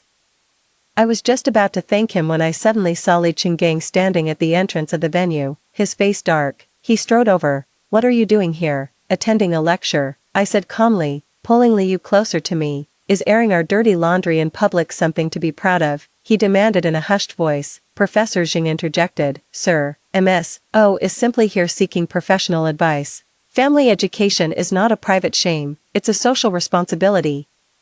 Li Chenggang was left speechless and could only glare at me furiously. Just then, my phone rang with a message from Lin Jing. The lawyer is all set. Tomorrow at 10 a.m., pretend to come visit Liu. The silence in the car on the way home was almost suffocating. Li Chenggang suddenly spoke up. Wang Yan wants to invite Li Ming and Li Shui for the weekend. No, I refused, my voice leaving no room for argument. You have no right to stop them from seeing their own mother. But I have the right to protect Liu, I said coldly. Last time they came back from Wang Yan's place, there was dish soap in Liu's bottle. Remember? He slammed on the brakes. What makes you so sure Wang Yan was behind it? This. I opened my phone and played a recording. Wang Yan's voice was clear. That little bastard never should have been born. Li Chenggang's face turned ashen. The recording had been made by a private detective, secretly taped at the beauty salon Wang Yan frequented. You. He was at a loss for words. Me, too terrible, too calculating. I gave a bitter laugh. Chenggang, I'm just doing what any mother would do. That night, Li Chenggang didn't come home again. Holding Liu, I stood by the window, looking at the empty driveway with an unusual sense of calm. In my past life, I would have lost sleep over my husband's absence. Now, my only concern was how to provide Liu with a safe environment to grow up in. The next day, Lin Jing arrived as promised. Bringing the lawyer Zhou Ying with her, we pretended to chat about parenting, but in reality, we were discussing the possibility of divorce. Based on the evidence you've gathered, there's a strong chance of obtaining custody, Zhou Ying said, flipping through the materials I provided, especially the records of alcoholism and evidence of the affair. But the court might still award joint custody. Absolutely not, I cut her off. Li Yu cannot be left alone with Li Ming and Li Shui. Zhou Ying nodded in understanding. Then we need more evidence to prove that environment is unsafe for the child. Lin Jing suddenly thought of something. Someone posted a photo of you asking a question at the lecture in the community group today. So many neighbors left supportive comments underneath. I opened my phone to look, and sure enough, under that photo of me holding Li Yu and listening attentively, the comments were filled with sentiments like, "Teacher O has it tough and being a stepmother is difficult." The tide of public opinion was quietly shifting. After seeing them out, I checked all the surveillance equipment in the house, the nursery, the living room, the kitchen. Every corner was covered, and everything was automatically backed up to the cloud.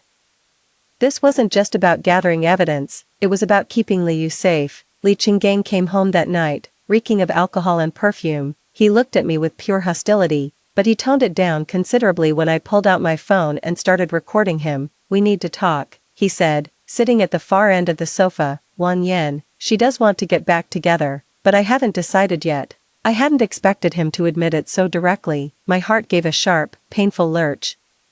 But I quickly steadied myself. "I understand, then let's discuss the terms of the divorce." He was taken aback, clearly not expecting me to be so direct. You're not even going to fight for it." "Fight for what? A husband whose heart belongs to someone else." I gave a bitter smile. "Qinggang, all I care about is Li Yu's custody and her basic well-being." He was silent for a long time before suddenly saying, "I can't lose all my children." "Then you need to learn to be a fair father," I said, looking him straight in the eye. Instead of always favoring Li Ming and Li Shui while neglecting Li Yu's safety, that night, we slept in separate rooms. In the middle of the night, I heard him tiptoe into the nursery and stand by Li Yu's crib for a long time, watching through the baby monitor. I saw the man I once loved deeply, tears streaming down his face as he kissed our daughter's forehead. My heart was a whirlwind of conflicting emotions. The next morning, I found a document on the living room coffee table, a draft divorce agreement. Li Qinggang had already signed it. The terms were surprisingly fair. "The house goes to me. I get custody of Li Yu. He'll pay child support and retain visitation rights." A note was attached. "I'll move out first. I'll come see Li Yu on the weekends." About Ming and Shui, "I'll talk to them." I held the document, unsure whether to laugh or cry. This marriage had finally reached its end. But compared to the tragic outcome of my past life, this was the best possible conclusion. I took a photo of the agreement and sent it to Zhou Ying. She replied, "The terms are surprisingly good, but don't sign anything yet. Let me check his recent financial situation first." In the afternoon, the private investigator sent a new set of photos. Li Qinggang and Wang Yan were arguing outside a law firm. Zooming in, you could see Wang Yan holding a document, its title clearly visible.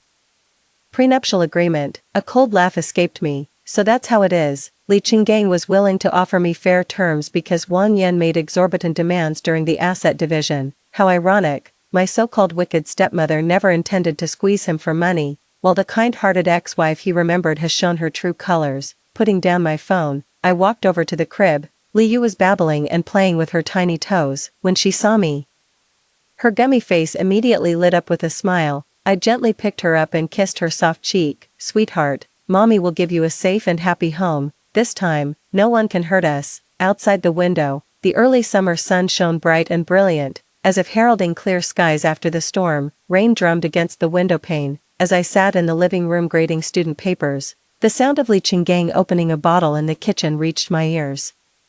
This was already the third time he'd gone on a drinking binge this week. Li Yu was sleeping peacefully in the nursery, while Li Ming and Li Shui had left for a classmate's birthday party. I suspected they just didn't want to face their drunken father. Outing, Li Qinggang stumbled into the living room, holding a half-full glass of amber liquid. "Come have a drink with me." "I still have papers to grade," I replied without looking up. "And I have an early class tomorrow." The sound of the glass slamming heavily onto the coffee table made my head jerk up. In the dim light, Li Qinggang's face looked distorted and unfamiliar. "All you care about now is your work and that little girl, isn't it?" His voice was laced with a dangerous edge. "You don't even care about your own husband anymore." I closed my notebook and slowly stood up. "You've had too much to drink. Let me make you some tea." "Don't go." He grabbed my wrist, his grip so tight it made me gasp in pain. "I ran into Wang Yan today," she said. "She said you've been seducing a male teacher at school." My blood ran cold. Wang Yan, so they really have been in contact, and she's spreading that vicious rumor again. "Let go of me," I said, enunciating each word carefully, struggling to stay calm. You know exactly what kind of person Wang Yan is. She's trying to drive a wedge between us. Oh, really? He sneered, his breath reeking of alcohol as it hit my face. Then why did Li Ming say he saw you on a date with a male teacher? Because your son is a pathological little liar, I finally snapped, unable to hold back any longer. Just like his birth mother. The slap came out of nowhere. My head snapped to the side, my cheek burning with a stinging pain. For a few seconds, my ears rang and my vision went dark. When I came to my senses, I saw that Li Qinggang was also frozen in shock, staring at his own hand as if he couldn't believe what he had just done. Ting, I didn't let him finish. I turned and rushed upstairs, scooped up the sleeping Li Yu, and shoved a few essentials into a bag. The whole thing was done with a calmness that even surprised me. Where are you going? Li Qinggang blocked my path at the top of the stairs, panic in his voice. Getting out of here. I met his gaze. Before you do something even worse, I had too much to drink. He stammered an explanation. I won't ever again, it's too late. I stepped around him and headed for the door. I'll contact my lawyer. Until then, stay away from me and Li Yu. The rain was still falling. I rushed into the car with Li Yu in my arms, my hands trembling as I started the engine. In the rearview mirror, I saw Li Qinggang standing in the doorway, his figure looking utterly forlorn in the downpour. But I didn't look back. In my past life, I endured far too much.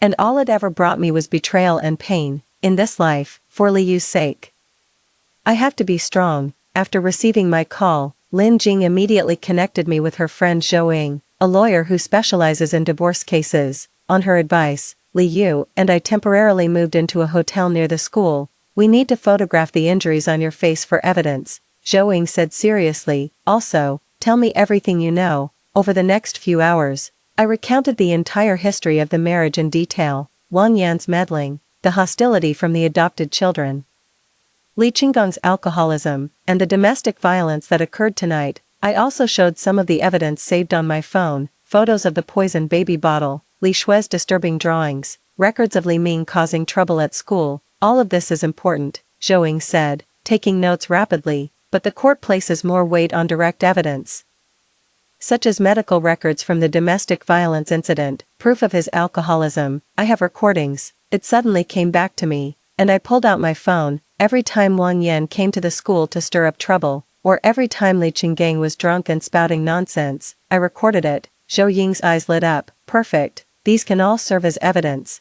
Now, we need to clarify your demands: child custody, division of assets, alimony. I only want custody of Li Yu and enough money to raise her, I said with unwavering determination. Nothing else matters. That night, Li Yu tossed and turned restlessly in the unfamiliar hotel bed. I patted her gently, humming a lullaby, but my heart felt as heavy as a stone. I had thought that after being reborn, I could change everything, yet I still ended up at the point of divorce. But at least, this time, I protected my child, and my dignity. Early the next morning, I took a leave of absence from school and took Li Yu to the hospital. The doctor meticulously documented the bruises on my face and issued a medical report. Meanwhile, Zhou Ying had already filed for divorce and obtained a temporary restraining order with the court, prohibiting Li Qinggang from approaching me or Li Yu. To my surprise, Li Qinggang didn't retaliate immediately. It wasn't until the third day that I received a call from Zhou Ying, her voice unusually grave. Oh Ting, there's an emergency. Li Qinggang has been hospitalized. He had a heart attack. I gripped the phone, momentarily at a loss for how to react. In my past life, he had also died from a heart condition, but that was years later, following a car accident. Is it serious? It's very serious. He's in the ICU. Zhou Ying paused. Also, Wang Yan has shown up. She's taking control of the situation as the child's biological mother. She might try to stop you from seeing Li Qinggang, or even fight for custody of Li Yu. A chill ran through my veins. Wang Yan, that woman who's been haunting us like a ghost, is she finally making her grand entrance? The hospital corridor was thick with the smell of disinfectant. Holding Li Yu, I hurried towards the ICU, only to be stopped at the door by a strange woman. You must be Oh Ting, she said, looking me up and down, a cold smirk curling her red lips. Qinggang doesn't want to see you. I recognized her immediately. Wang Yan. Compared to the brief glimpse I'd caught of her at the school gate last time, she was dressed far more exquisitely now, enveloped in the scent of expensive perfume. I am his lawful wife. I have the right to visit him, I said calmly, simultaneously pressing the record button on the voice recorder in my pocket. Lawful, she sneered, Chingang and I never divorced, we're just separated, you're nothing but a fraud. The words hit me like a ton of bricks, not divorced. Then what about my marriage to Li Chingang? Seeming to sense my shock, she added smugly, our divorce proceedings were never finalized due to the property settlement, so technically, you're just the mistress, and your child is illegitimate. My arms tightened around Liu instinctively, and she let out a soft whimper of discomfort. Proof. I forced myself to stay calm. If you and Chingang are still married, why have you never shown yourself all these years? Why does the mother field on both children's legal documents say deceased? Her eyes flickered. That's none of your business. Please leave now, or I'll call security. Just then, the ICU door opened and a doctor stepped out. Family of Li Chingang, Wang Yan and I stepped forward simultaneously. The doctor looked at us. The patient's condition is stable for now, but he requires absolute quiet. Immediate family may go in. One at a time. Wang Yan immediately produced a piece of paper. I'm his wife, she said. This is our marriage certificate. The doctor glanced at it and nodded. Wang Yan shot me a triumphant look before following the doctor inside. I stood rooted to the spot, my legs turning to jelly. If what she said was true, and my marriage to Li Chingang was indeed invalid, then Liu, my little Yuer would legally be considered a child born out of wedlock, her rights and protections would be severely diminished. No, I couldn't panic, there had to be a way. I hurried to the public phone at the end of the hospital corridor and dialed Zhou Ying's number. Attorney Zhou, there's been a new development. 3 days later, Li Chinggang's condition took a sudden turn for the worse. The doctor allowed me a brief visit, but Wang Yan and their 2 children were stationed by the bedside, watching me like hawks. Li Chingang lay in the hospital bed, his face ashen, hooked up to a tangle of tubes. When he saw me enter, he feebly twitched a finger. Chingang. I called out softly, at a loss for words. Did I hate him, pity him? This man had given me a sham of a marriage, but he had also given me Liu, the most precious gift of my life. His lips trembled, as if he wanted to say something. I leaned in close and heard his faint, breathless voice. I'm sorry, take care of the child. Then, the line on the heart monitor flattened into a straight line, and a piercing alarm filled the hospital room. No, Dad.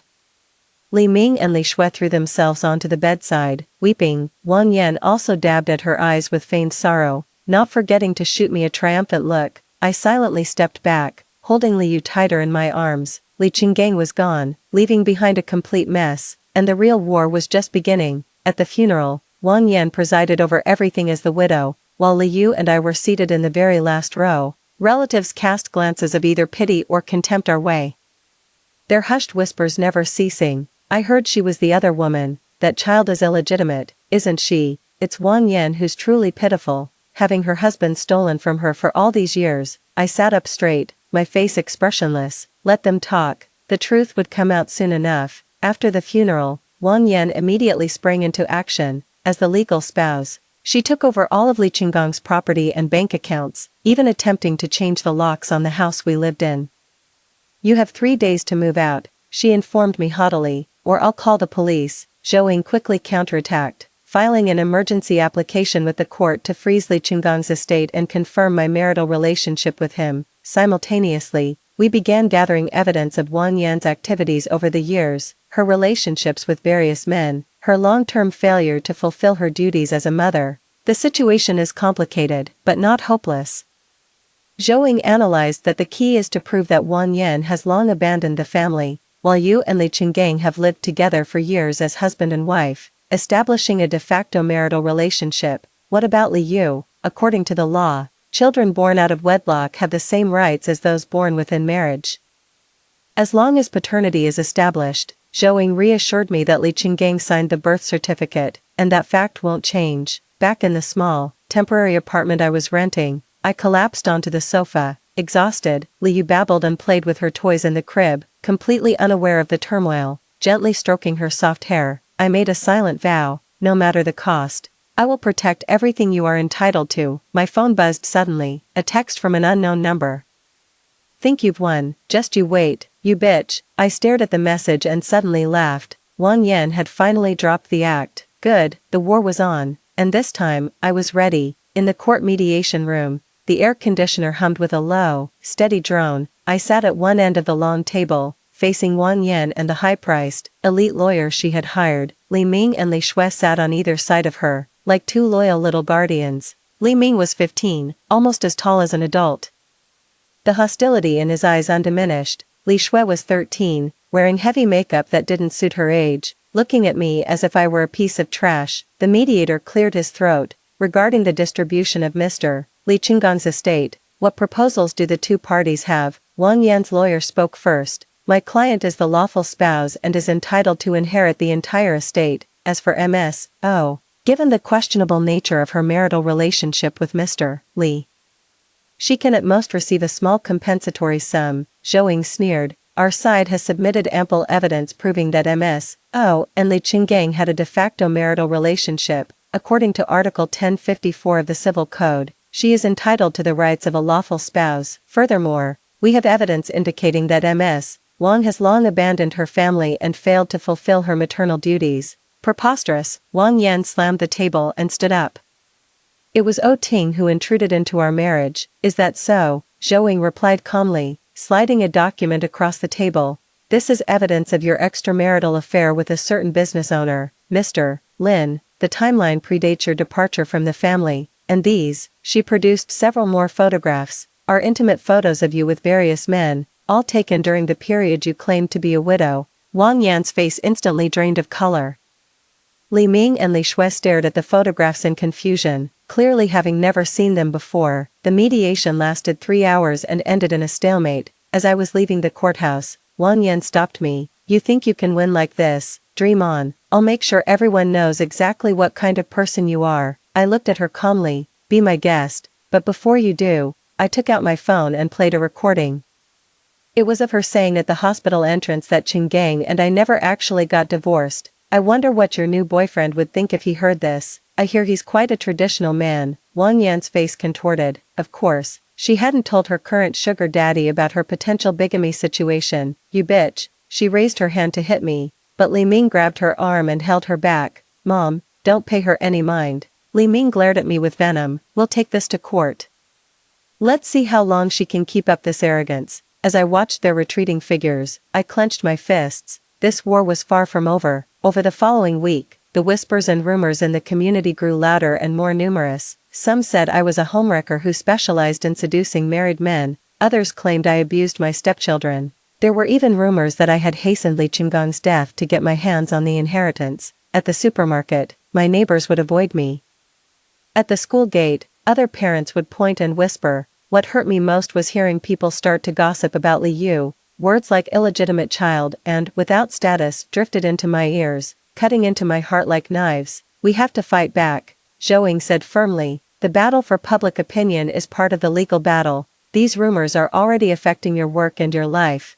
I sifted through the evidence I'd gathered over the years, recordings, photos, videos, diaries.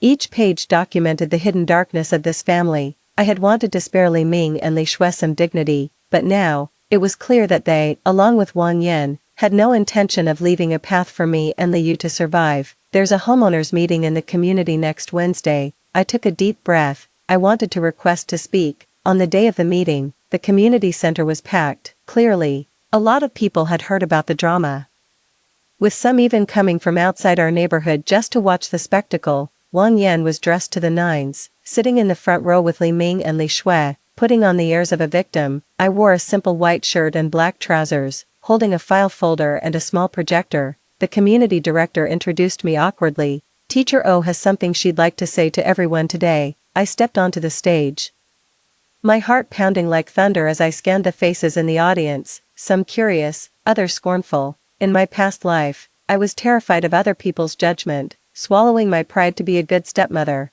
But now, to protect Li Yu and myself, I had to stand up and speak. Hello, neighbors. My voice was surprisingly steady. There have been a lot of rumors lately about me and my family. Today, I want to tell you the truth. I turned on the projector. The first image was my marriage certificate with Li Qinggang. Some have called me the other woman, but here is our marriage certificate, legally registered at the Civil Affairs Bureau. Next are intimate photos of Wang Yan with various men, and these are photos from Ms. Wang's life over the years. all taken during the period she claimed to be a grieving widow. The room erupted in an uproar. Wang Yan shot to her feet, shouting, "These are all photoshopped."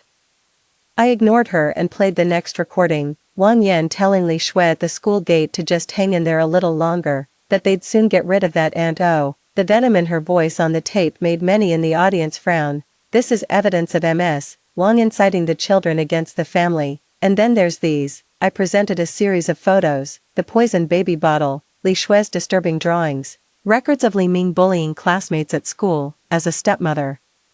I admit I'm not perfect, but I have never abused the children. On the contrary, I played the recording of Li Qinggang drunkenly berating me, and the part where he admitted he'd been in contact with Wang Yan all along. The problems in this family run much deeper than they appear. Finally, I played my trump card, a private recording of Wang Yan speaking with her lawyer. In it, she clearly states, "Those two brats are just tools to fight for the inheritance. Once the money's in hand, who cares what happens to them?" Li Ming and Li Shui's faces instantly turned ashen. Li Shui even burst into tears. "Mom, did you really say that?" Wang Yan panicked. "It's been edited, she's framing me." But no one believed her anymore. The room buzzed with whispers, and many in the audience looked at her with utter contempt. "I only want what's rightfully mine and my daughter's." To summarize, Li Yu is Li Qinggang's biological daughter and has the right to inherit her father's estate. As for Li Ming and Li Shui, I looked at those two children, who appeared both confused and hurt. I am still willing to fulfill my guardianship duties until they come of age. This isn't some naive do-gooder impulse, it's a calculated move. I know they would never choose to stay with me, but making this statement secures me the moral high ground, both in the court of public opinion and in the eyes of the law. After the meeting, the tide had turned completely. Neighbors came over one after another to console me, with some even volunteering to testify on my behalf. Wang Yan left in disgrace with her two children, and Li Shui even refused to hold her hand. 3 days later, the court issued its ruling. Given Wang Yan's long-term abandonment of the family and suspicion of bigamy, my de facto marriage with Li Qinggang was recognized. The estate was distributed according to statutory inheritance. Li Yu and I received 60%, Wang Yan 20%, and Li Ming and Li Shui 10% each. I was granted full custody of Li Yu, while Wang Yan was to raise Li Ming and Li Shui. Stepping out of the courthouse, the sunlight was dazzlingly bright. Wang Yan shot me a venomous glare. "Don't think this is over." "It's not over yet," I said calmly. "I have something else for you." I handed her a flash drive. "This is a backup of all the evidence. If you or your child harass me or Li Yu again, this will end up on social media and in your current boyfriend's inbox." Her face turned ashen. She snatched the drive and left. Li Ming followed her, giving me a complicated look before he went. Li Shui, however, stood her ground and didn't move. "Li Shui," Wang Yan called out impatiently. Li Shui suddenly ran up to me, her eyes brimming with tears. "Auntie O, is it all true? Did Mom really abandon us?" Looking at her tear-streaked little face, I felt a tumult of emotions. In my past life, I gave her my whole heart, only to be repaid with betrayal. But now, seeing her hurt by her own birth mother, I couldn't help but feel a twinge of pity. "Go home and ask your mother." In the end, I didn't kick her while she was down, but I didn't offer any hollow comfort either. Back home, I held Li Yu on the sofa for a long time. This long, drawn-out war was finally over. Yet I felt a strange emptiness. All the grievances, anger, and resentment from my past life seemed to have dissipated with the public revelation of that evidence. The ringing phone pulled me from my thoughts. It was Lin Jing. "Oh Ting, Principal Zhang recommended you for the city's Outstanding Teacher Award, and a publishing house is very interested in your case study on educating students from special family backgrounds. They want to meet to discuss turning it into a book." I was stunned for a moment, then smiled. A new chapter of my life was truly about to begin. A few months later, I used my share of the inheritance for the down payment on an apartment in a good school district. It was close to the school, convenient for work and for Li Yu's future education. I was successfully promoted in my teaching rank, and that paper on special needs family education even won a municipal level award. Occasionally, I'd hear news about Wang Yan and those two children from the old neighbors. Wang Yan quickly squandered the inheritance she received and even tried to misappropriate the children's share, which was stopped by community intervention. Li Ming dropped out of school and now spends his days wandering the streets. Li Shui has become withdrawn and silent, and her academic performance has plummeted. Hearing this always stirs up a complex mix of feelings in me. but they're quickly washed away by Liyu's laughter. My little princess has started learning to walk, and her wobbly, unsteady steps are absolutely adorable. Every time she opens her little hands and calls out Mama, I feel a happiness unlike anything I've ever known. One night, after lulling Liyu to sleep, I opened the notebook where I'd recorded our family conflicts. Page by page, I revisited every moment since my rebirth. Finally, on a blank page, I wrote, "In this life, I've learned that to love others, I must first love myself. That to protect those I cherish, I must first be able to protect myself. And that kindness must have its edge. I'm grateful to fate for giving me a second chance. For Liyu and me, our life is just beginning." I closed the notebook and gently drew back the curtains. The night sky is dotted with stars. Tomorrow will be another clear day. Professor O, the interview is about to begin. I looked up, smiled, and nodded at the young teaching assistant. All right, I'll be right there. Straightening my suit collar, I walked into the studio. A decade had passed, and fine lines had formed at the corners of my eyes, yet my gaze was brighter and more resolute than it had ever been in my past life. "Welcome, esteemed education expert Professor O Ting," the host said enthusiastically. "Your new book, Boundaries and Love, The Art of Balance in Family Education, has topped the bestseller list for 12 consecutive weeks. Could you share your educational philosophy with us?"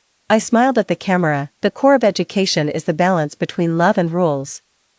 Rules without love are oppression, love without rules is indulgence. The interview went very smoothly. Right after I stepped out of the TV station building, my phone rang. "Mom, I passed the interview." Liyu's clear voice came through the receiver. "The offer from Harvard Graduate School of Education just arrived today." My eyes welled up with tears. "That's fantastic. I knew you could do it. It's all thanks to your educational philosophy." The interviewer absolutely loved it. My daughter said playfully, "Oh, and Grandma asked me to remind you about the family dinner at 6 tonight. Don't be late." After hanging up, I gazed at the clear blue sky, my heart filled with a flood of emotions. Who would have thought that in this second chance at life, I not only raised Liyu healthily but also became a renowned education expert, and it all began with that one decision. To stop pleasing others and start loving myself first. The family dinner was held at my mother's new house. After that inheritance lawsuit a decade ago, I used my share of the money to move my mother into a comfortable home and invest in my own education career. Now retired, my mother spends her days enjoying square dancing, looking after her granddaughter, and living a very content life. "Ting Ting, look at this," my mother said, handing me a magazine. On the cover was a photo from my interview, with the headline, "From Stepmother to Education Expert, O Ting's Remarkable Turnaround." Grandma has already bought 20 copies and gives them to everyone she meets. Liyu stood by, quietly giggling. At 18, she had blossomed into a graceful young woman. There was a faint resemblance to my younger self in her eyes and brows, but her gaze held far more confidence than mine ever did at that age. "Mom." I shook my head in resignation, yet couldn't help but smile. The doorbell rang. Liyu ran to answer it, then called out to me in surprise, "Mom, someone's here to see you." I walked to the doorway and froze. Li Ming and Li Shui stood outside the door, their clothes so plain they bordered on shabby. 10 years had passed. Li Ming had grown into a gaunt man with sunken eyes. Li Shui's face still faintly held the contours of her younger self, but her eyes were dull, the former arrogance long gone. "Oh, Auntie O," Li Ming began with difficulty. Can we talk?" My mother approached warily. I gently patted her hand and said, "Mom, why don't you take Yaya to the kitchen to set the table?" The three of us were left alone in the living room. I poured the tea and waited for them to speak. We came to apologize." Li Shui's voice trembled. "What happened back then? We were such utter bastards." I watched them quietly, offering no immediate reply. In my final moments of my past life, how coldly had these two children, whom I had raised with everything I had, watched me die. The sting of those words, "a wicked stepmother getting her just desserts," still pierces me in the dead of night. Li Ming seemed stung by my silence and suddenly knelt down. "Auntie O, I know we have no right to face you, but I'm truly at the end of my rope. 1 yen, my mother, she took all my savings. My wife took the kids and went back to her parents' house. Li Shui also began to cry. "My husband is abusive. I want a divorce, but I have no job, no savings. Auntie O, please, you have to help us." Seeing them in such a wretched state, a tumult of emotions churned within me. In my past life, I gave them my heart and soul, only to be repaid with betrayal. In this life, I kept my distance, and yet here they are, coming to me in their time of need. How ironic. Get up, I finally said. I won't give you money, but I can help you find work, Li Ming. A friend of mine runs an auto repair shop and needs an apprentice, Li Shui. The community kindergarten is hiring childcare assistants. They provide training. They froze, clearly expecting more. Auntie O, won't you forgive us? Li Shui asked timidly. Forgiveness isn't the point, I said calmly. What matters is that you learn to stand on your own 2 feet. I can help you get started, but the path is yours to walk. After seeing them out, Li Yu asked me curiously, Mom, who were they? Your half-siblings. I've decided not to hide it any longer. It was a long time ago, she nodded thoughtfully. They seem to be having a hard time. Everyone must take responsibility for their own choices. I stroked my daughter's hair. Just as I chose to protect and nurture you, which is how we have the Li Yu of today. At the family dinner, my mother made my favorite braised fish, and Li Yu chattered away about her fun university stories. Looking at this heartwarming scene, I was suddenly reminded of my past self, who died alone in a previous life, and my eyes grew moist. Mom, why are you crying? Li Yu asked anxiously. It's nothing, I'm just happy. I wiped away my tears, seeing you all grown up and so accomplished. In the still of the night, I sat alone on the balcony, gazing at the stars. My phone vibrated. It was a text from Li Ming. Thank you, Auntie O. I'll report to the auto repair shop tomorrow. I'm sorry for everything. I didn't reply. But I didn't delete it either. Some wounds can't be erased, but there's no need to hold on to the resentment forever. In this lifetime, I've finally learned how to let go of hatred without forgetting the lessons it taught me. Over the weekend, I was invited to speak at a family education forum. The audience was packed with parents and educators, many of whom were there because of my legendary personal story. As a former stepmother, I understand the complexities of non-traditional family dynamics all too well. Speaking into the microphone, I said that regardless of blood ties, a healthy relationship is built on a foundation of mutual respect, not on one-sided sacrifice. After the speech, a young woman stopped me. Professor O, she said, I'm about to marry a divorced man with children, and I'm terrified of repeating, well, you know, repeating my mistakes. I smiled gently. Remember, being true to yourself is more important than being the perfect stepmother. Maintain your financial independence, set clear boundaries, and don't expect love to be a reward for your sacrifices. She nodded gratefully. As I was leaving the venue, I saw Li Ming standing in the far corner, holding a copy of my book. We didn't speak, but he bowed to me before walking away. Time flew by, and in the blink of an eye, Li Yu had graduated from university and achieved her dream of entering Harvard for further studies. The day I saw her off at the airport, my heart was filled with both reluctance and pride. Mom, don't cry, she said, wiping my tears. I'll come back often. She hesitated for a moment before adding, oh, by the way, Brother Li Ming came to see me last week. My heart skipped a beat. What did he want? He gave me a bank book. Li Yu said softly, said it was money he'd saved over the years. For my education, he said. It was his way of fulfilling a father's duty. I was silent for a moment. Did you take it? No, but I bought him a coffee. My daughter smiled. He's changed so much. Kept saying he was sorry. Mom, do you hate them? I looked into my daughter's clear eyes. No, not anymore. But some wounds run too deep for an apology to heal. After Li Yu went to the United States, my work in education became even busier. My new book on family education was translated into multiple languages and even attracted interviews from foreign media. During one exclusive interview, a reporter asked me, Professor O, what do you consider your greatest achievement in life? With a smile, I showed the photo of Li Yu at her graduation ceremony on my phone's lock screen, raising a girl to be healthy and happy, and teaching her to love herself. Another spring arrived, and I hosted a small gathering in the garden of my new home. My mother, close friends like Lin Jing, and even Li Ming, who had become an auto mechanic, and Li Shui, now a kindergarten teacher, were all invited to attend. Maintaining a friendly distance was the greatest grace I could offer. Yuli joined us by a video call from the U.S., eagerly sharing stories about her graduate school life, looking at my confident and cheerful daughter on the screen, then at the people chatting and laughing in the garden. I felt a sense of peace I had never known before. After the gathering, I sat alone on the garden bench, gazing up at the star-filled sky. Having lived a second life, I finally understand, the most precious things are not the thrill of revenge, but finding inner peace, not the approval of others, but the wholeness of self. A gentle breeze drifted by, carrying with it the sweet scent of flowers. I closed my eyes and whispered to my past self, the one who had died with regret in a previous life. Look, we've finally become the person we always wanted to be. Story 2, in the gas explosion, my husband shoved me back into the inferno, then worked with our daughter to rescue his beloved's cat. I clung to the security bars, begging him to save me, but he told the gawking neighbors he didn't know who I was. My daughter cursed at me too. How dare you ask for help in a fire this big? Are you trying to get my dad killed? Beside them, his beloved held her cat, smirking triumphantly.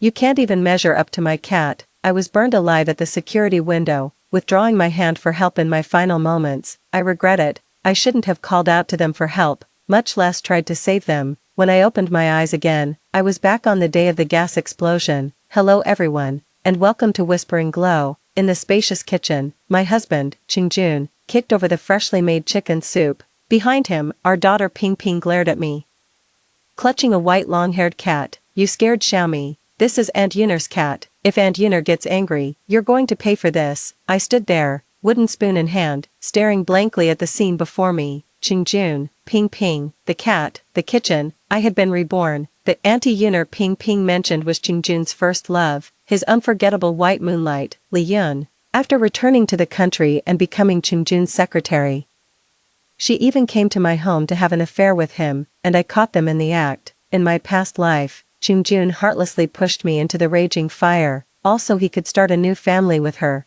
Back when I was making chicken soup, that cat ran into the kitchen and nearly chewed through the rubber gas line. My attempts to shoo it away were futile, and with my hands covered in oil, I called for Qingjun to come in and remove the cat. After getting married, Qingjun never lifted a finger around the house, and Ping Ping grew up utterly spoiled under his care. The two of them remained completely indifferent, left with no other choice. I pretended to swat at the cat, hoping to scare it out of the kitchen, but to my surprise, the cat accidentally brushed against the pot of chicken soup and let out a sharp yelp from the scalding heat. Qingjun and Ping Ping, who had been feigning ignorance just moments before, rushed over at the sound of the cat's meow. They scooped the cat up from the floor and immediately started hurling accusations at me. In my previous life, despite the grief in my heart, I still warned them about the damaged gas line and urged them to get out immediately, but Qingjun just mocked me, saying I was making excuses to save my own skin. Not only did he refuse to leave, he deliberately lit a cigarette. In an instant, flames engulfed the entire kitchen. The moment I realized what was happening, I rushed to shield Ping Ping, then turned back to save Qingjun. To my horror, just as I grabbed his hand, Qingjun heartlessly shoved me into the raging flames. Ping Ping was crying her heart out. I thought she was crying for me, but then I saw her yank open the cabinet and pull out little Mimi. Then she screamed at Qingjun, "Dad, we have to run. Forget about Mom. If little Meow dies, Aunt Yuner will blame me. We have to go now, or it'll be too late." Qingjun scooped up Ping Ping and the cat in one swift motion and bolted for the door without a backward glance. I could only watch, helpless, as they abandoned me and fled. In the end, they even locked the door from the outside. Qingjun snatched the ladle from my hand and slammed it onto the floor. The sound of his accusation snapped me out of my reverie. What kind of adult picks a fight with a cat? So what if it had a few sips of the soup? I'm the one who earned the money to buy the chicken. You have no right to criticize. My face turned cold. Qingjun, my health has been poor ever since I gave birth to Ping Ping. That chicken soup was meant for my recovery. Qingjun grew even more furious. What woman doesn't have children? You're just being delicate, useless. I might as well have married a pig. A knock at the door from the entryway interrupted Qingjun's humiliation of me. Ping Ping, holding the cat, went to answer the door and let out a cheer upon seeing the visitor. Aunt Yuner, you're here. Li Yun walked in, crouched down, and hugged Ping Ping, affectionately nuzzling her cheek. Have you missed me, Ping Ping? Ping Ping pouted and turned to shoot me a resentful glare. Of course I have, Aunt Yun. When can you move in to live with me and Dad? I don't want to live with this old witch anymore. She won't even give Xiaomi any chicken soup. Ping Ping. Qingjun stopped Ping Ping from continuing. His earlier anger and annoyance vanished, replaced by a gentle warmth. He looked at Li Yun. What brings you here? Ping Ping said there's a parent-teacher meeting at the kindergarten. She wanted me to go. Li Yun glanced up, feigning surprise at the sight of me. Oh, you're home, sis-in-law. I thought you were out. That's why Ping Ping asked me to go to her parent-teacher conference. She abruptly let go of Ping Ping and shrank awkwardly behind Qingjun. Please don't hit me, sis-in-law. I won't come here again. I promise. I took a deep breath. Feeling the anger welling up inside my chest, the reason I hit Li Yun before was because I caught her and Qingjun in the act on my wedding bed, and now she's the one acting all hurt. A month ago, Qingjun's first love, Li Yun, came back. Qingjun hired Li Yun directly to be his secretary. Yun'er is a career-driven, successful woman. She's nothing like a useless, demanding housewife like you. He even brought Li Yun's cat to our house and told me to take care of it. Yun'er has sinusitis and can't stand the smell of the litter box, so you're on scooping duty. Qingjun didn't discuss any of this with me, he just gave me orders, and he knows perfectly well that I'm not in good health and am extremely sensitive to smells. A foul odor can ruin my appetite completely. I started wasting away rapidly after the cat arrived. Li Yun, however, began frequenting my house under the pretense of visiting the cat. When Qingjun was out, she would order me around like a servant. When Qingjun was home, she would flirt with him right in front of me. I've told Qingjun more than once to kick her and that cat out and never let them come back. But what did Qingjun say? Li Yun is my secretary, she's here on business. Stop letting your imagination run wild and ruining my reputation. And as for that cat, if you can't even take care of a simple animal, what good are you to me as a wife? Besides, what's the big deal if Li Yun and I get a little cozy? What, you expect me to hug a hideous creature like you instead? I'm not ugly, but childbirth really took a toll on me, and lately, the cat's been a handful too. My complexion is sallow, and I'm all skin and bones. I really don't look my best. I was triggered and went on a wild shopping spree, buying clothes to doll myself up.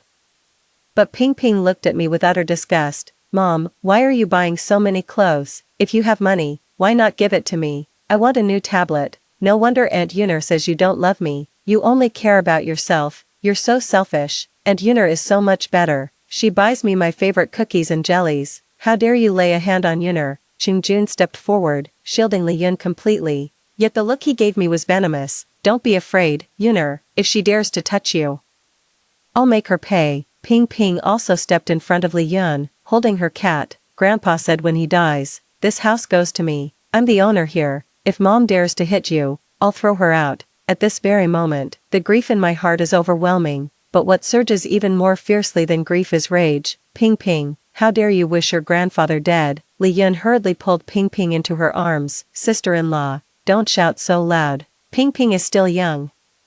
It's understandable if she misspeaks. Don't frighten her. Qingjun closed the distance in a few quick strides, grabbed me by the collar, and raised his fist. Was Ping Ping wrong? What kind of a mother are you? You're holding a grudge because she protected that cat, aren't you? Xing Xiao, you're taking your anger out on your own daughter over a cat. You don't deserve to be a mother. No one would believe me if I told them. My husband and daughter abandoned me over a cat, then locked me out and left me to die. And now they have the nerve to ask me, Xiaomi is just a cat. Are you seriously expecting an apology from a cat? Fine, I'll buy you another chicken. Happy now, you old sow. Ping Ping burrowed into Li Yun's arms. Auntie Yun, Mom thinks Dad and I like Xiaomi more than her, so she's always picking on the cat. She's so petty. If only we could kick her out and have you live with us instead. Auntie Yun, you never nag me about going to kindergarten.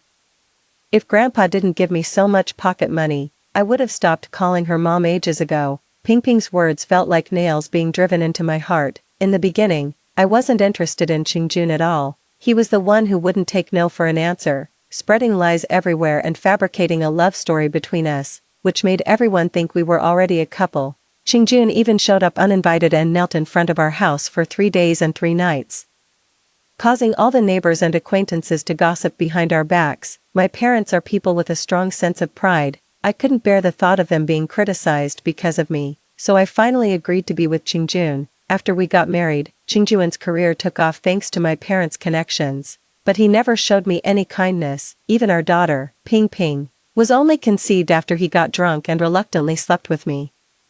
Qingjun never contributed to the household expenses. After giving birth to Ping Ping, I was in poor health, and all my food and living costs depended on the money my parents secretly slipped me. Even the house we live in and the car I drive were specially bought by my parents because they couldn't bear to see me suffer and wanted me to have more security. But now, Ping Ping acts as if the house is hers, and Qingjun is the one driving the car. Meanwhile, I'm left with nothing, subjected to their relentless insults and beatings. As I looked at the few people before me, a profound desolation filled my heart. Ping Ping was cradled in Li Yun's arms, with Qingjun standing protectively in front of them. Even the cat nestled obediently at Li Yun's feet. They looked more like a family than anyone. I couldn't help but step back, slipped on the spilled chicken soup, and fell to the ground. Ping Ping giggled. "Mom, you're so ridiculous, crawling around like a maggot in the toilet." Li Yun chuckled along, patting Ping Ping's head as she shot me a challenging look. "Ping Ping, you mustn't learn from your mother, or people will laugh at you." She sat on the sofa, looking more like the lady of the house than I ever did. Qingjun chimed in. "Take a look at yourself. Are you even fit to be Ping Ping's mother?" They took turns mocking me. I took a deep breath, wanting to get away from all of this immediately. I was pressured into marriage by Qingjun.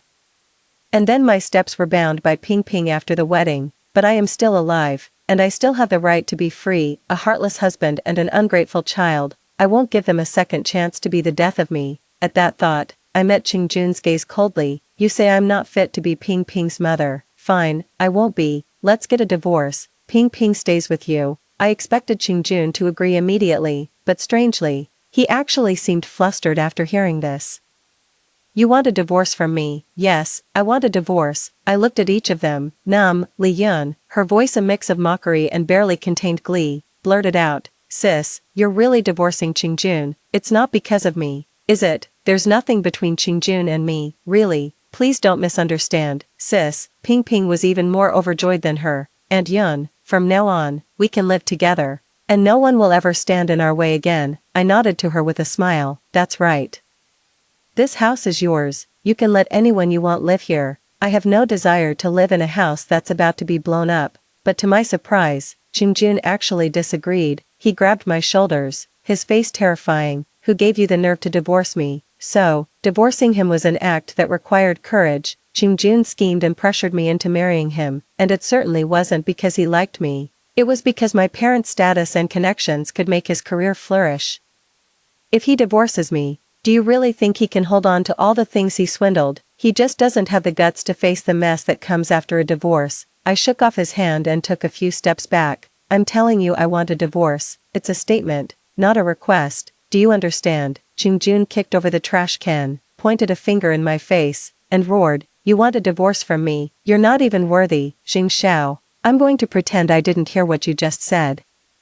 Mention the word divorce one more time, and I'll break your legs." I'd rather hand Ping Ping over to an outsider like Li Yun than let you lay eyes on her ever again. Does Qingjun really think this will make me back down? But hasn't he already brought Li Yun into my home, letting her live in my marital house, sleep with my husband, and win over my daughter, and now you're calling her an outsider? I thought when you slept with Li Yun, you were considering marrying her. Turns out you just see her as an outsider. As I finished speaking, Li Yun's face instantly darkened. Qingjun, acting as if he hadn't noticed, explained to me, "I've told you many times, Li Yun is my secretary." He actually had the patience to spout this nonsense here. If you don't believe me, go ask around.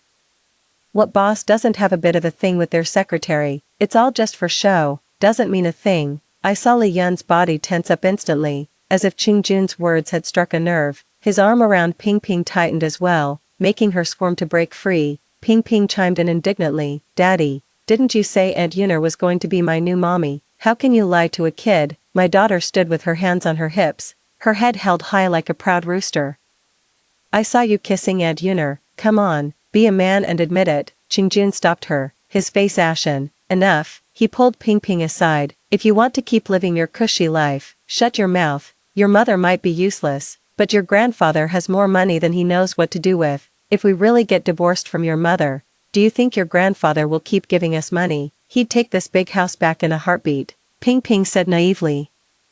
"Then wouldn't it be easier if Mom just disappeared?" Grandpa said, "When I grow up, all his fortune will be mine." Qingjun and Ping Ping thought they were speaking quietly enough, but I deliberately walked over to the balcony and heard their father-daughter conversation clearly. To hear my own daughter casually say something like, "Wouldn't it be easier if Mom just disappeared?" My heart has long forgotten how to grieve. All that remains is rage. I truly believe I have wronged no one. When I accidentally got pregnant, Qingjun's first instinct was to have an abortion. Back then, I didn't know he was saving himself for his white moonlight. I thought he was just worried a child would hinder his career. I went out of my way to ask my father to promote him, to give him the chance to lead a major project and rocket up the career ladder. Only then did Qingjun agree to let me have Ping Ping. He booked an expensive postpartum care center for me and even personally selected 2 confinement nannies to look after me and the baby. I was moved to tears in the delivery room, thinking he had finally learned to care for me. Little did I know the care center was a cramped storage room, bitterly cold without even a heater or air conditioner. Both postpartum caregivers were from Qingjun's hometown. They had no idea how to look after a baby, let alone understand postpartum recovery. I told Qingjun I wanted to change both the postnatal care center and the caregivers, but he scolded me for being unreasonable. I had no choice but to endure the hunger and cold, and on top of caring for the baby, I sometimes had to clean up the messes those 2 caregivers left behind. From then on, my health completely broke down, but whenever I saw Ping Ping's adorable little face, I could bear anything. Qingjun didn't provide for the household, so I used my dowry to raise Ping Ping. I gave her the best food, the best drink, everything was the best. I poured my heart and soul into raising her, educating her, and giving her everything I had, and in the end, Ping Ping wants me gone. I want nothing to do with such an ungrateful daughter. Seizing the moment while Qingjun was whispering to Ping Ping, I turned and left. If I'd walked any slower, I was genuinely afraid that father and daughter would have killed me. I went straight home. My parents are getting on in years, and for the past few years, they've been grooming Qingjun, whether intentionally or not, to take over from them. After hearing me recount all the hardships I'd endured over the years, my parents were both reduced to tears. You've always only told us the good news, never the bad. I thought you were doing just fine. I was wrong. I never should have agreed to let you marry Qingjun in the first place. My father was even more furious and immediately stripped Qingjun of his position. Qingjun had been working at my parents' company for years, and there was no shortage of shady dealings going on behind the scenes. It wasn't that my father hadn't seen it, he just never brought it up for my sake. This is the perfect excuse to use for firing Qingjun. After being dismissed in the morning, Qingjun showed up at my door at noon with Ping Ping and a gift. He pleaded with genuine sincerity from outside the door. "Xing Xiao, I admit I was wrong this morning. But I only knocked it over because I thought it was just a regular factory farm chicken and I was worried it wouldn't be nutritious for you. You fell ill because of bearing my children. How could I ever let you eat something so plain? I know you think I'm too busy with work to spend time with you, and I get it, but everything at the company is interconnected. One wrong move affects everything else, no matter what. You can't let Dad just fire me. Getting fired doesn't matter. For all these years, I haven't had time for you and Ping Ping. This is the perfect chance to make it up to you. Xing Xiao, open the door. I want to apologize to you in person." Years later, Qingjun was once again kneeling at the door. Ping Ping was kneeling right alongside him. Ping Ping had never been subjected to such humiliation. Within minutes, she was wailing uncontrollably, crying out for her grandparents. "I'll never get a cat again, Mom. Please don't abandon me. I'll do anything you say from now on. I promise I'll listen." Father and daughter each seemed more sincere than the other, but only they themselves knew how much of that sentiment was genuine. I didn't open the door. Soon, all the neighbors from around were drawn to the commotion. Qingjun kept apologizing to me, even kowtowing several times until his forehead bled. A neighbor knocked on the door for him. "Xing Xiao, that's enough. Who else but Qingjun would put up with your princess attitude? Open the door."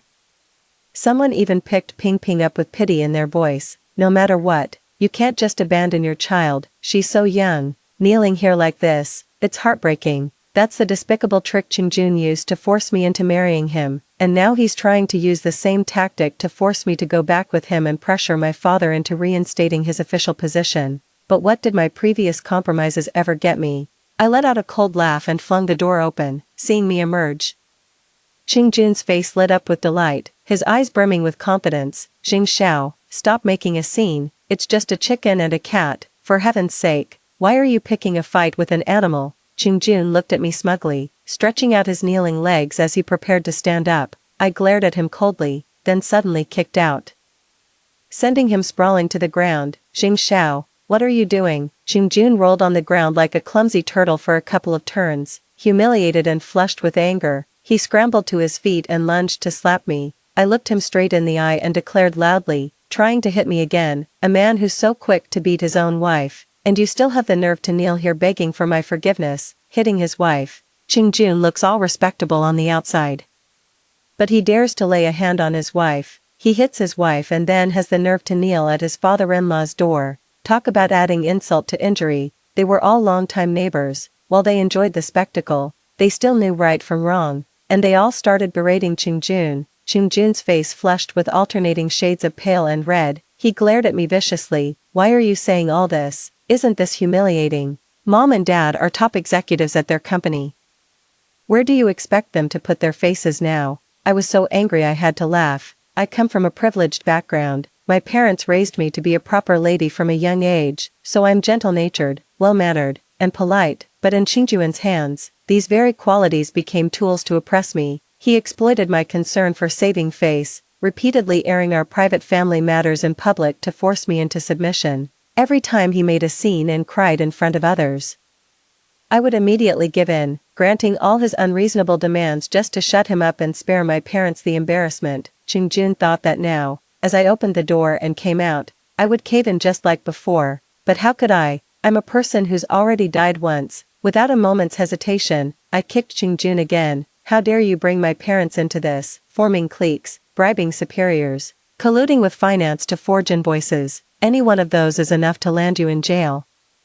Did you ever stop to think about the disgrace you'd bring to my father while you were doing all this? How did you know? Qingjun's face went deathly pale. I didn't give him a chance to speak, pressing on. My parents have worked diligently for 40 years. They're about to retire, and I will not let you destroy their lifelong reputation. Firing you is getting off easy. Qingjun's eyes were red with rage, looking as if he wanted to tear my mouth off. Jing Xiao, are you trying to ruin me?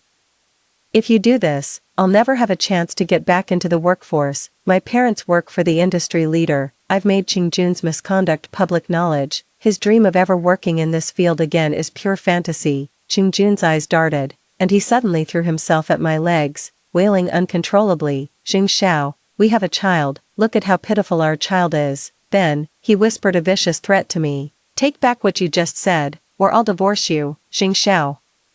Your health is ruined. You'll never be able to have another child. Without Ping Ping, I'd like to see how you'll survive the rest of your life. Ping Ping, I sneered coldly, who wants an ungrateful wretch? You two, a useless freeloader and a heartless beast, can just stay bound together for the rest of your miserable lives. Qingjun was stunned, rooted to the spot, never expecting I would actually refuse to take Ping Ping. He secretly pinched Ping Ping, who immediately burst into loud sobs. Mom, please don't leave me. I know I was wrong. I promise I'll be good from now on. I don't want to be a child without a mom. All the other kids will look down on me. Moved by Ping Ping's cries, the neighbors gathered around to plead with me. Whatever mistakes your husband made are his own business. You can't take your anger out on the child. Exactly, you're your parents' only daughter, and Ping Ping is your only child. If you abandon Ping Ping, all your family's properties and assets will be confiscated by the state someday. What a terrible loss that would be. I listened in silence, clearly seeing Ping Ping's eyes light up the moment she heard properties and assets.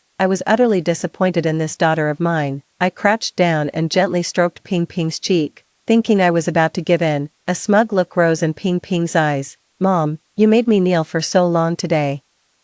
You have to buy me the latest model tablet when we get home, or I'll never forgive you. I gave a light laugh and slapped her smug face with the back of my hand. Ah, how dare you hit me, you witch. The moment she was hit, Ping Ping's true nature came out. She flew at me, claws bared, trying to scratch my face. You bitch, I'll kill you. And Yuner was right. You don't deserve to be my mother. After all, Ping Ping was only 7 years old. When provoked, she had no filter and would say anything. Qingjun's face fell, and he hurriedly moved to cover Ping Ping's mouth, but it was too late. Ping Ping, whom he had spoiled rotten, immediately shook him off and charged at me, hell-bent on slapping me across the face. I didn't dodge. I took the blow head-on. The neighbors all gasped in shock. What a sin! What kind of daughter hits her own mother? No wonder Jing Xiao doesn't want children. I wouldn't want an ungrateful wretch like that either. Qingjun desperately pulled Ping Ping back. Stop this. Apologize to your mother right now. Ping Ping had already been forced to kneel and then got hit on top of that. She was fuming inside. There was no way she was going to apologize to me. She felt wronged by Qingjun's intervention instead. Dad, why are you stopping me? You hit this awful woman all the time too. Why can't I? Shut up. She's your mother. Qingjun's face went pale with fright. Ping Ping grew even more furious. She is not my mom. I want Aunt Yuner to be my mom. She pointed at me without a shred of respect. No wonder Dad sleeps with Aunt Yuner and not with you, you old hag. nobody likes you. Just like that, Ping Ping spilled the beans about Qingjun and Li Yun's sordid affair. She was just a child, and nobody would doubt a child's word. The neighbors buzzed with gossip. The sympathy they had for Qingjun moments ago was gone from their eyes, replaced by a look that wished they could take off their shoes and beat him with the sawls.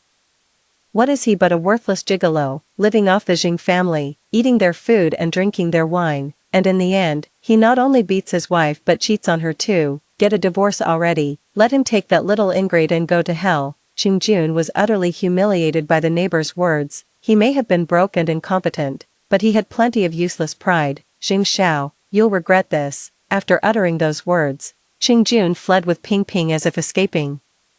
I watched his retreating figure as he fled in disarray, yet I felt no joy in my heart. I was well acquainted with Qingjun's ruthless cunning. The only reason I managed to put him in his place today was because he never expected me to be so cold-blooded all of a sudden. Once he's prepared next time, I'm definitely in for a world of hurt, but I suspect Qingjun probably won't have the time to bother with me anytime soon. I filed a lawsuit directly with the court, but my lawyer informed me that even though I paid for the car and house in full, because they were purchased after marriage, they would need to be split 50-50 with Qingjun in a divorce. Furthermore, after investigation, it was found that Qingjun has no assets in his name. He had long since transferred his salary under the guise of supporting his parents. Not only does he have no assets, he actually has a debt. Qingjun borrowed 4 million from Li Yun, something I was completely unaware of. Qingjun asked to meet, and I didn't turn him down. After not seeing him for a few days, Qingjun looked terrible. Losing his job must have hit him hard. Jing Xiao, let's be perfectly clear. Even if I did cheat, the law wouldn't leave me with nothing. Besides, you don't have any solid proof that I did. We'll split the car and house 50-50. If you want the house, you'll have to buy me out at the market price of 3.5 million. The car is old and not worth much. If you want a share of it, I can give you 20,000 in compensation. Also, Ping Ping has made it clear she wants to live with me, given her current standard of living. A monthly child support payment of 15,000 isn't unreasonable, is it? Finally, this 4 million debt is marital property.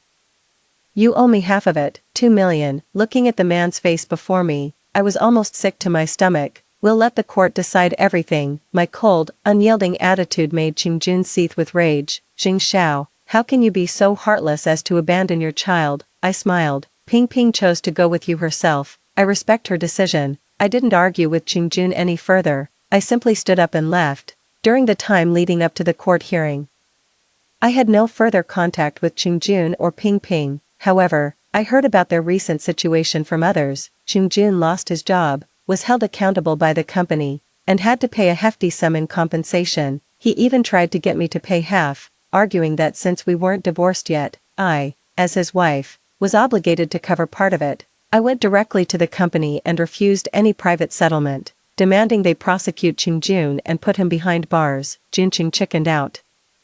I heard that when he went to ask his parents for money, he discovered that all the wages he'd been siphoning off over the years had already been used by his father to buy a car and an apartment for his younger brother. It's no exaggeration to say Junqing was cleaned out, with no income and, more importantly, without the financial support from my family. Junqing and Ping Ping's life became difficult overnight, having been raised in comfort and used to the finer things. Ping Ping couldn't stand living in such poverty. She threw constant tantrums at home, frustrated by his career failures and financial woes. Qingjun had no patience left to coddle her. Annoyed by her tantrum, he simply slapped her, leaving Ping Ping to cry out in pain and misery. Ping Ping calls me every single day, demanding that I come pick her up immediately. I'm your child. What's the difference between you and an animal if you won't even take care of your own kid? I'm telling you to come get me right now and take me to Grandpa and Grandma's house. I want Haagen-Dazs. Tell Grandpa to have it ready for me. How did I end up with such a foolish child who still can't read the room? I said flatly, you're the one who wanted to live with your father. What's the use of regretting it now? Does she really think all these years of comfortable, carefree living were Qingjun's doing? Qingjun never wanted her to be born. For years, he paid her no attention at all. I was the one who took care of her every single need. If it weren't for using Ping Ping to get money from my parents, Qingjun wouldn't even give her the time of day. Now that I don't want Ping Ping, and my parents have cut off their support, how could Qingjun possibly treat her well? I ignored Ping Ping's wailing and focused on dealing with the divorce hearing. On the day of the hearing, Li Yun accompanied Qingjun and Ping Ping. The gloom on Qingjun's face vanished completely.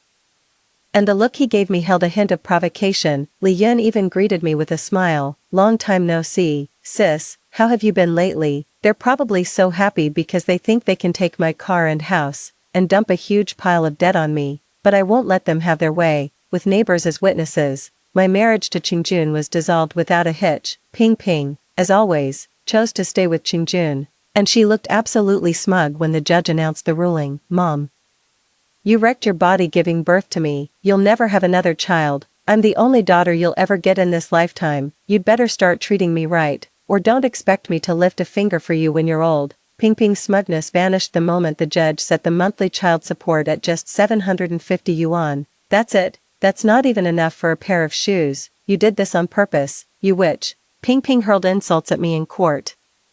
But the judge didn't have her removed, considering her young age. Next came the division of assets. My parents, having fought their way in the business world for so many years, hired top-tier lawyers, and they handled the case brilliantly. The cars and house were split 50-50, there was no way around that. However, Qingjun is solely responsible for the 4 million in debt he deliberately created. It has nothing to do with me. I thought Qingjun would fly into a rage out of humiliation. But to my surprise, he wasn't the least bit affected. In fact, the look he gave me was filled with greed and excitement. "Hurry up and take all your things, I'm going to marry Yuner, and it's not appropriate for your belongings to be in this house anymore." I went back to the old house, but I didn't go alone. I brought 2 burly bodyguards with me. Seeing this, Qingjun's face turned frighteningly dark. "You think I'd harm you, Xing Xiao? When did you become so cunning, devious?" I was just trying to save my own skin. Accompanied by my bodyguard, I went in to pack my things. Not that there was much to pack, I have money, I can buy everything new. In the living room, I saw the cat. Li Yun was holding it, smirking triumphantly. "Oh, sis, this cat's litter box is so foul, how did you ever put up with it?" "Not like me, Qingjun pampers me, he says he's going to hire a nanny just to look after my cat." I replied with a laugh. "He's broke.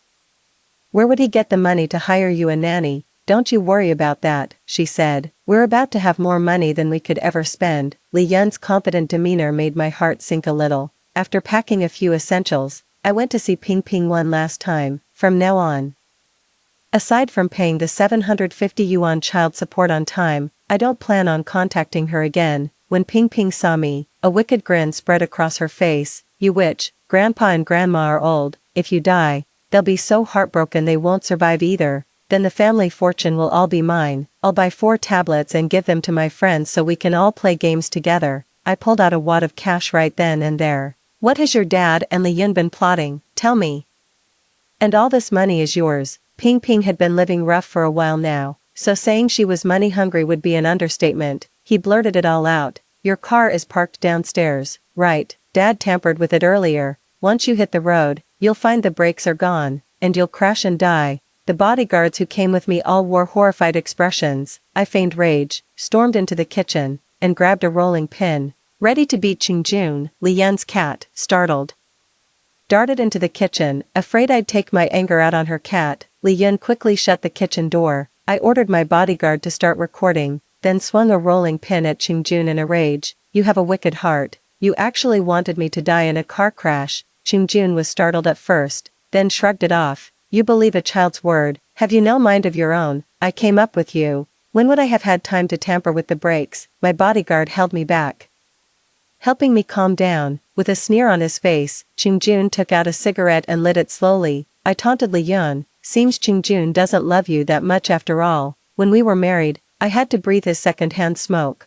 Once he marries you, you'll be the one stuck inhaling it." Li Yun, having schemed her way into his life, couldn't tolerate such a provocation. She immediately snapped at Qingjun to go outside to smoke. But it was sweltering outside, so Qingjun, grumbling and cursing under his breath, headed to the kitchen instead. Li Yun said smugly, "Sis, I've trained this man well, haven't I? He's very obedient." I gave a faint smile and quickly headed downstairs with my bodyguard. After inspecting the car, the bodyguard found that it hadn't been tampered with, but at the same time, I received a call from the hospital. My parents had been in a car accident and were undergoing emergency treatment. Qingjun definitely didn't tamper with my car.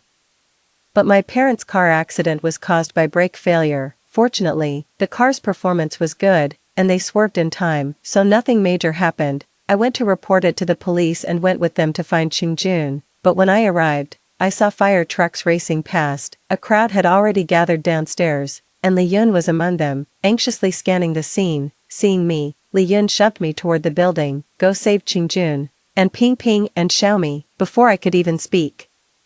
A police officer was the first to scold her. With a fire this big, are you trying to get her killed by sending her in? Li Yun became meek and submissive, not daring to say another word. About 10 minutes later, the firefighters extinguished the blaze and carried Ping Ping out. I took a closer look. Qingjun only had facial burns, but Ping Ping, lying on the stretcher, was a bloody, mangled mess. The moment Li Yun saw Qingjun, she charged over like a madwoman. Where's Xiaomi? Where is she? Xiaomi is my emotional support. Didn't I tell you to save her no matter what? Qingjun winced in pain from her tugging and immediately slapped her back. Damn it, I'm seriously injured here. Which is more important, the damn cat or a human life? Hearing that, I couldn't help but let out a cold, scornful laugh. In our past life, he pushed me into a raging fire to save a cat. Now that the tables have turned, he has the nerve to claim human life is more important. Qingjun spotted me then.